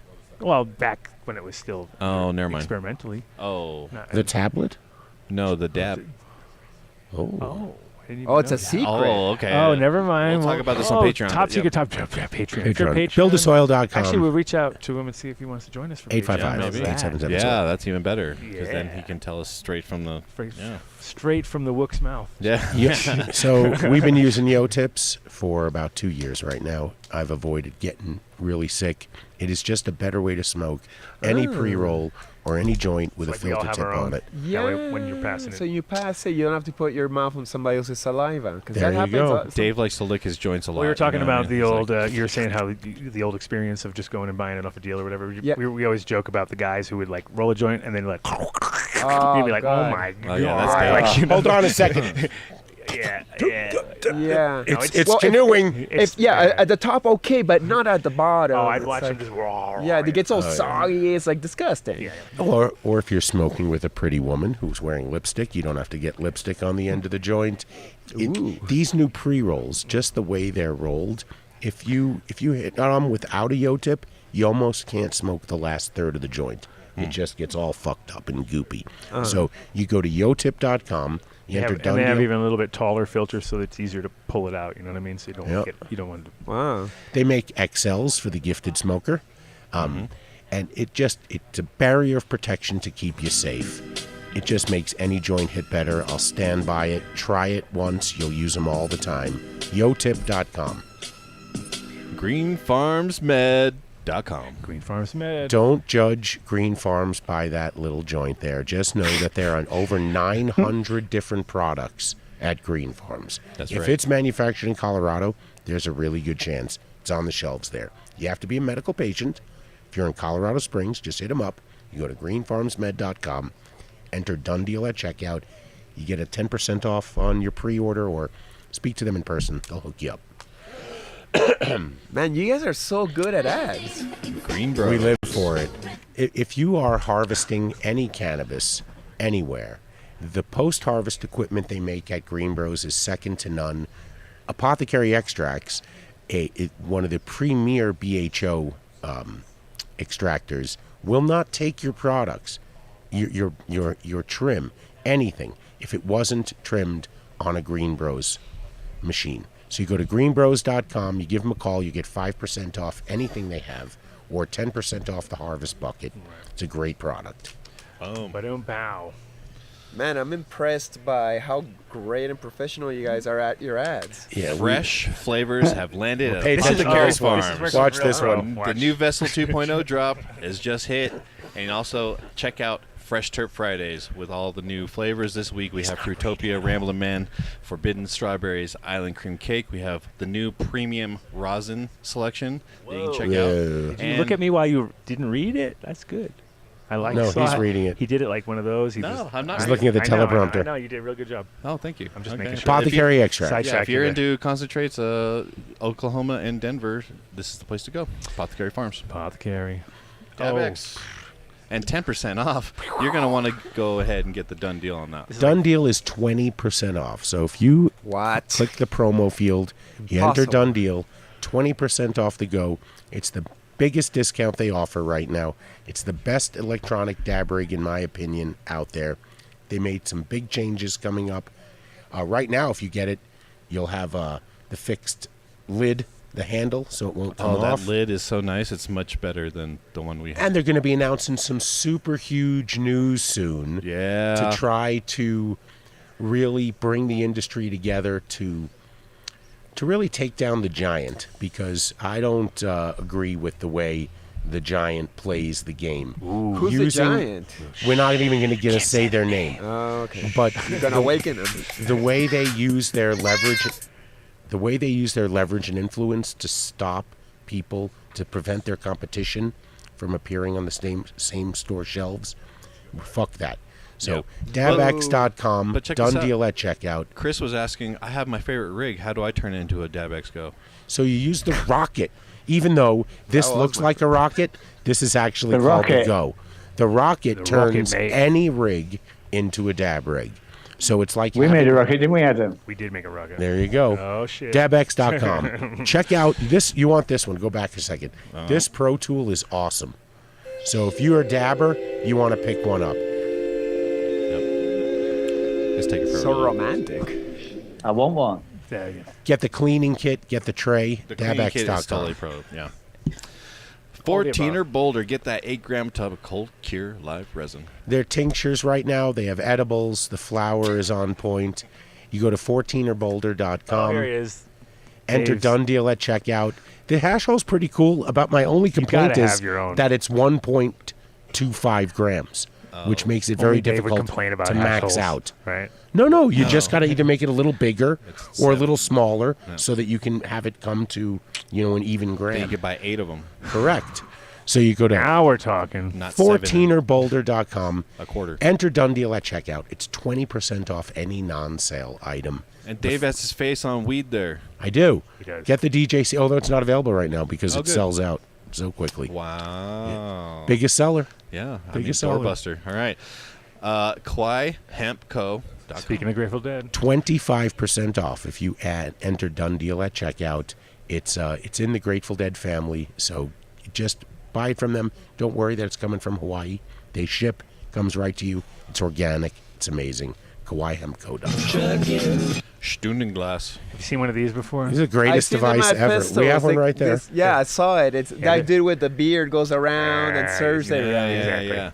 Oh, that guy is making a name for himself right now. I mean, I see him like Gravity on bong. the other side of the fence. Yeah, it's a gravity bong, but it's well designed, and we have one. Not plastic. No. It's all glass. And, all and glass. It's very smart. Yeah. And they have a dab. They have a dab attachment for it, which is great. And it's not cheap. So you want to enter Done Deal at checkout. You get 23% off. Yeah, That's 23. That'll blow your brains out. So normally it would be 20%, and they would pay us the 3% back. But I said no, just give the entire discount to everyone. Yeah. And so it's 23%. Give us one once in a Boom. while, and we need one new one. So how Paul Bunyan could see it. Portatech Direct. Oh shit. So if you're cultivating cannabis and you're going to build a facility, you should consider a Hortitech Direct double-walled greenhouse. So this is the beauty of them. We interviewed a grower in North Dakota who went through a minus 70-degree, 50-mile-an-hour sustained wind storm for 3 days, and his greenhouse never got below 72 degrees. What else do you need to know? And the double wall makes it so you can get to everything I want you to go out need. there and ask them Nothing fucking is why. exposed. Nothing's exposed. And they're all designed for different regions too. So if you check in from where you're at, like if you're in Florida, you do not need the same greenhouse as you need in North Dakota. Yeah, But you definitely, so they have designs for all different styles. That's cool. Would it work in Iceland? Yes. Yes. Yes, Come absolutely. on. Yes. All you have to do is Direct. call HortitechDirect.com. Negative Tell me 70 is about it pretty on the fucking show. cold, so I don't think it gets. Yep. Here we go. Terpwipes.com/donedeal. No need to enter a promo code. It's the best accessory you can have as a dabber. If you have a messy dabber in your life, like we do, Adam, What is it? you go to terpwipes.com/donedeal. It's an alcohol wipe. It's an alcohol Oversized wipe. but it's alcohol wipe. Ethyl alcohol, first of all, so it's not isopropyl. 4 times Can the I size wipe of my a face with it? No. Can I wipe my hands with it? You Yes. could, yes, your hands, I would say. Yes. Your phone. But if you your get dabbering. clean your Phone screen on your dabberings. phone, maybe that's a Yeah, good thing because like, that always needs to be cleaned. Yeah, Ooh, yeah. yeah. Now we're talking. Terpwipes.com/donedeal. But yeah, terp wipes are great, and you don't realize you need them until you need them. And if you do get one of these, that's all you need. Yeah, which the is awesome. Dabex. Pretty much Dabex needs terp wipes to keep it going, you and then don't once a need week you Q-tips do your anymore. little. Yep. Yeah, that's the key because that other one we were talking about, Q-tip heaven. You Terpwipes.com/donedeal. Bio365.com. You give Tim a call, or you email Tim at Tim's like, stop making Bio365 people call me. and talk to him. They'll make a soil that you're running right now. Dave's giving away the farm. I'm not giving anything away right now. Notice I didn't say anything for free. Just give him a call. Just give him a call. Bio365.com. See, we just work in tandem with the supplier. Numbnuts. Numbnutsco.com. Enter Done Deal at checkout. You get 20% off all of their Very CBD Colorado peanut product butter. right here. Yeah. It numbs your nuts? No. It's Numbs peanut your butter. face. That's You're gonna love my nuts. CBD infused. That's a winner. Yeah. No, it's for CBD, and they If have a you want- THC version though too. If you want a Okay. 1,000 milligram Wow, tip, you interesting. click Find Our Nuts in the top hand We corner. haven't tested the numbing of the nuts yet. Maybe Dave has. Have you done that, Dave? On my chin, baby. Oh yeah, on his chin. Only on his chin. Wow. Numbnutsco.com. Sunscape Keep away from children. LED. Sunscape LED. These guys are making lighting, which is completely nothing's ever completely future-proof, but as close as you can get because all the lights are completely tunable, which makes it possible to grow in reproduce any lighting configuration that you want, which is huge because normally you buy it kind of stuck with what you got, and then you realize that 6 months later there's a whole new thing and there's a farther red or there's a so you can take this one and tune it to your different settings, and not only that, but they're waterproof. You can wash them with a Power washer while they're plugged in. While they're plugged in, It was crazy. yes. So it's a dream when you compare it to sometimes you got stuff where you got to even worry about the overspray, and if you're trying to grow in a large scale facility and you start getting lights popping off left and right, it can be a real pain in the ass. So check them out. Check out Jin over there at Sunscape LED. JeromeBaker.com. This man's a legend. Okay, have you seen his feed? Does he still do the Ember? every beautiful woman in the world hangs out with Jason? Well, he is a handsome man, so. Yeah. JeromeBakerGlass.com. Check him out. Give him a call. Tell him you heard about it on the show. He'll cut you a deal. You want to buy... He's an OG glass blower. I believe he's the 7th student of Bob Snodgrass. Give him a call. If you're in Vegas, you want to check out his his Shakedown Street right now, because he has recreated Shakedown Street from days past and figured out a way to get it inside air conditioning at the Tuscany Hotel, which is huge so for it's Vegas. Fantastic. You can try it outside. I don't understand. You know what Shakedown Street is, of course. The record cover from the Grateful Dead. No, the actual thing. That's the album. So Shakedown Street became like this commerce hub at every Grateful Dead show. They would just sell products and I'm wares here for the and International Wook Convention. everything outside. So he worked a deal out with the Tuscany. When it got too hot, they brought it inside. So go to JeromeBakerGlass.com. Shakedown Street is where most people never get past. Like they go to the show, they get to Shakedown Street, they buy some weed or some acid or some mushrooms. It's lot. And it's his lot. Okay, Yeah, it's the original lot is Shakedown Street. So and then he's now got it inside with all these booths and everybody's got their gear. Is he going to be in Las Vegas? He will be. I'm Okay. sure. Nice. Sure. I hope I see him because I've known him since 2006. I'll take you by his studio. Yeah, you're going to be there? Yeah. Before we get to our main sponsor, is there something you like to dab out of here, Jerome Baker? Dave? Yeah, Dave. In particular? You forgot already. What do you mean? Oh, for Dab Logic right there? Yeah. Sitting there? Oh. We all fight over Dab Logic. Basically, whenever we get some... It's a fight to the death. It's a fight to the death right away. It's like who, what, where. Dave White Knuckles it all. Damn, I should have just. I couldn't believe that Dave didn't show up at the event last week I know. because he could have gone in and it's ruffled premium rosin. people around. They had a whole air conditioned area waiting for you. I mean, it was like made for Dave. If you're in was there a lot Colorado- of people there? Yeah, that wasn't a for me. lot. I mean, it was enough, but Premium they had their own. rosin. They had their own spot. Made by great heads at Dab Logic. Julian's a master. Mike's a master of his edibles. So you go to Hash House in Boulder or Verde If you Natural want in Denver. real clean, amazing product, because that's the point of it all. It's just like there's no doubt you'll get it. No, it's the Cristal of rosin here in Colorado. That's right. For damn sure. Dab Logic. We love it. Hey there, Adam Dunn Show fans. A huge thank to our longtime sponsor, SeedsHereNow.com. For over 14 years, they've been your go-to source for premium cannabis He genetics. says coming in hot 2 minutes ago. Proudly so we know holding it's the gonna title of the it's about to go longest crazy here, so running established seed bank in the United States. This June, they've got something special lined up for you. Check out the fresh restock from TH Seeds and exciting new releases from Snow High Seeds. Plus, don't miss out on their fantastic monthly deals. 20% off all apple strains, the flavor of the month, and 20% off all Ethos Genetics, the breeder of the month. And it even gets better.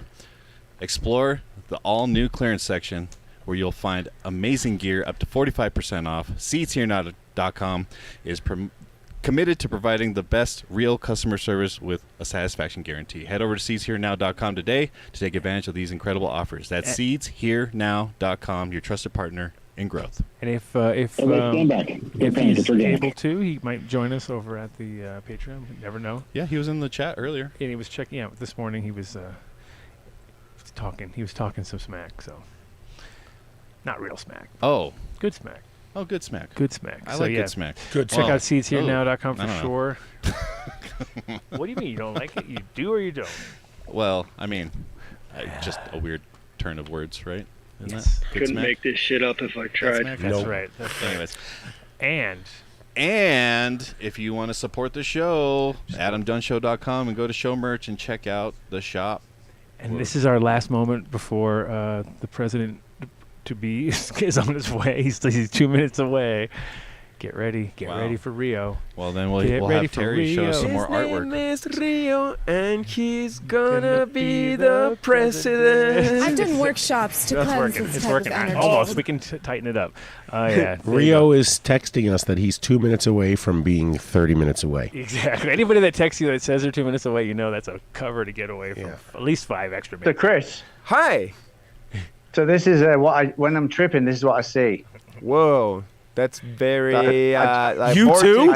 A vortex of eternity, infinity. I mean, it looks So like just a cut away from a plant look at or something where you got the So when next time if anyone's tripping, look at a piece of paper, get a pen, and just start drawing, and then of course this is what happens.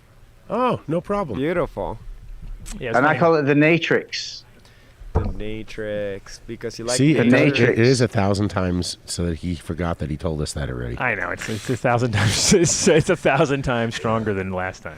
Chris, hang on. No, I mean, that's the Blue Lotus. Not Chris. Chris is sitting right here. You should hang on. The president is coming. Oh yeah, get ready for the president. So No, he's not the President president. who? Oh, He's Mike, president to be. He's running for president. We're going to take a break, and then we'll come back at Patreon with the president. No, he's going to be Or is coming he in here hot. now? He says he's coming in hot, so we're going to give him the last 5 to 10 minutes. He's not going to be here. He's going to make us look like fools. At 7:10, we're going to do the countdown. We got 4 more minutes. You give him 4 minutes. If he makes it before the 7:10 mark, then we'll give him another 5. How's Well, that? how about Dab He said Logic he- comes and sits down until Yeah, the Dab Logic president can comes sit- in? You want to sit before, and then get up in 5 seconds when he gets here? You want to No, come he sit doesn't. down, Mike? He's No. fine. He's God fine, dude. dang it. Don't make him He said he walk. didn't want to come on camera, and I forgot. And And then now I you're like, invited come him on camera. Should I give my seat No, to we have it right here. No. Oh, no. Oh, no, we Definitely need not. you. You We- sit right there, so he has no option and has to sit over there. It's only, Okay, you don't want to sit next to him. No. How come? He smells? Relax. No, he's a character and a half. I need to stay at this distance so I don't absorb that. The sweat. No, it's not Terry. kind of that. You'll see. What? Yeah, how about you just wait till he gets here? And We have a you'll- question from the chat. Is it like an outline of light to you? Oh, hey, you're gonna get us. You gotta get us flagged. That's more than 15 seconds. Oh, Slow down. Yeah, be careful. Be careful, mate. What was the question for Terry again? That video was filmed on my mom's friend's boat in Antigua when they were all living there. Crazy. That boat. That was all. Yeah. So I've been that's all doing Antigua. Instagram lives recently with some music, and it says this video is not going to be shown in Russia. Oh yeah, we get yeah. we get flagged all the I was like, what? Terry, the Sorry, chat so- the chat was asking you is if your vision was like an outline of light to you. It's like so it is like you just. Okay. It's like lightsaber. A thousand times. The, It's a thousand times less than I'm that. just trying to the fill 4 minutes over fluorescence. here. So It looks like plasma or something. Okay, is it like when your eye, you close your eyes and you can see those little squiggly wigglies? You know those? Yeah, if you rub Those if are you the do weirdest. if you everyone when I was a kid, that's what fascinated me. When I used to Me rub too. my eyes, I used to see little geometrical shapes. thought- And then as I got older, I Sometimes, started thinking, sometimes when you're younger and you see you start looking, you're like, wait a minute, those are like fucking amoebas. Or Joe. I something, see right? things like Like, I see little things. You're like, that is No, but that- weird. there's the- You've there's seen the- that. there's You've a seen all that. difference. Come on, you've When seen you that. see things- Everyone's seen When See you're it. looking at the floaters. clouds, or Just- your yeah, eyebrows are kind of like make yeah, it just dark yeah, enough that you can It's get tardigrades. You're like, protozoa. I got protozoas in my eyes or They're something. tardigrades. Yeah. Well, if you rub your eyes, it sort of puts pressure on right them, now. and then you start seeing. Everyone, rub your geometrical eyes now, quick. Until the mutants And then come you- out. We'll do a. So then, when you start taking acid and smoking hash and doing Blue Lotus, and you start to Allegedly. notice what it. This is You down know. that path. When you're The down king's that going to path. come get you, man. You have to say allegedly. All allegedly. Oh, he's got 2 minutes to make it before he. I'm an artist. No minutes. So Oh, the No, he's guy. got almost one now. No, he's coming. He's here. I mean, he's on perfect 4 real time. seconds. Actually, normally he The was. countdown is now 1 minute. Yeah. Does he show up every week, or is this a special occasion? He threatens to. threatened to show up like 5 or 6 weeks in a row. Yeah, this was supposed to be last week, wasn't he? They was supposed Oh, to the announce week it? before. Oh, okay. No, but then it worked out good because Oh, timing was yeah. perfect because of yesterday and then Right. today, Oh, and you yeah. see like it isn't Totally just as good great. as that was. You know. It actually, Okay. the want to know the really cool thing is that after Gives him a much yesterday's higher chance of winning there. Yeah. after now- yesterday's debacle, Yeah. I could actually see Rio Yeah. being the third candidate on stage with those two buffoons. He said he was going to get Trump to do it in West Palm Beach or something like that. He was going to get. He'll, of course, just pay him. I know. Give him the right money. That'd be great. You should do that. He should just have everyone run for president against him and do like just to do debates. And get paid him big money, $1 million a debate. Why not? It's another hustle. That's what he needs. Actually, Ed Rosenthal will be joining us to question Right the now? president. Oh, no. really? Good. Vinny, you ready? No? Come on, Vinny. All right, it's 7:10. 7:10. Rio, you'll join us for Patreon. Yes, we're going to do a Patreon with Rio. So if you really want to know who's going to be the president, you'll have to watch. Seriously, he's batshit. He's quite entertaining. No, he's worth $1.05. You know Vernon Supreme, right? Everyone knows Vernon Supreme. Yes. Vermin Supreme. Vermin Supreme. Yeah, Vermin. You know the guy with the boot on his With a head? boot hat. You've seen him. Come on, Terry. Boot hat guy. You've seen him? It's Rio's No. twin. No. Well, that guy's been running every single election for the last at least 4 times that I know, and what happened to Ron Paul? He was a good one. His son is. I like Ron Paul. Yeah, his son Ron Paul was very like honest and like libertarian, freedom. And, yeah. So everybody in Denver, come meet Chris Sunday at our event here or tomorrow at Shroom Ski Magazine's event. Yes. Yeah, and buy my his book. Tell him you heard about it on the Adam Dunn Show. PulsateCreations.net is where you buy. I'd love one of your books, Chris. Oh, nice. Thank you, man. It's 10% off for you. Just tell him you heard about it on the show, and he'll sign it to you. And ship it to England. Ooh, done deal. Done deal. I should make a code on my webpage for it. Yes, you should. And thank you for coming in and spending time with us. And the mural is amazing. The stories were fantastic. Pretty good piece there, huh? You kept Mark interested in the show tonight, which is really good. Over here watching basketball. Yeah. Terry, thank you. Stick around. We're going to want you to question. Oh yeah, you can the ask president questions to the. We're going to make. Yeah, you're coming. Take some more 1,000 times stuff, Lotus, and at least whatever. 2,000 more, please. 4,000 more. Be careful, this guy's not gonna make it. Listen, he's a pro. I'm a Look at him. psychedelic archaeologist. Look what he makes. He makes matrices. The Natrix.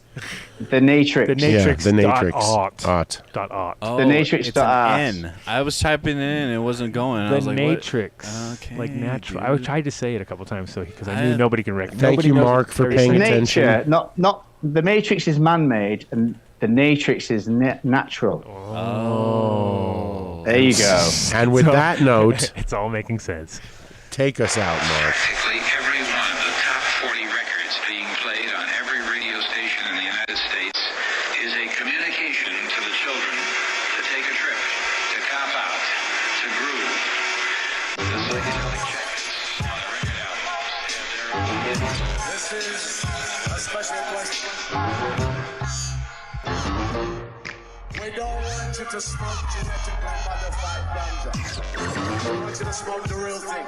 Me? Want you to smoke the natural herb. Sweet. Some call it marijuana. Sweet. Some call it sensimilla. Sweet. Some call it lamb's bread. The tea. And some people call it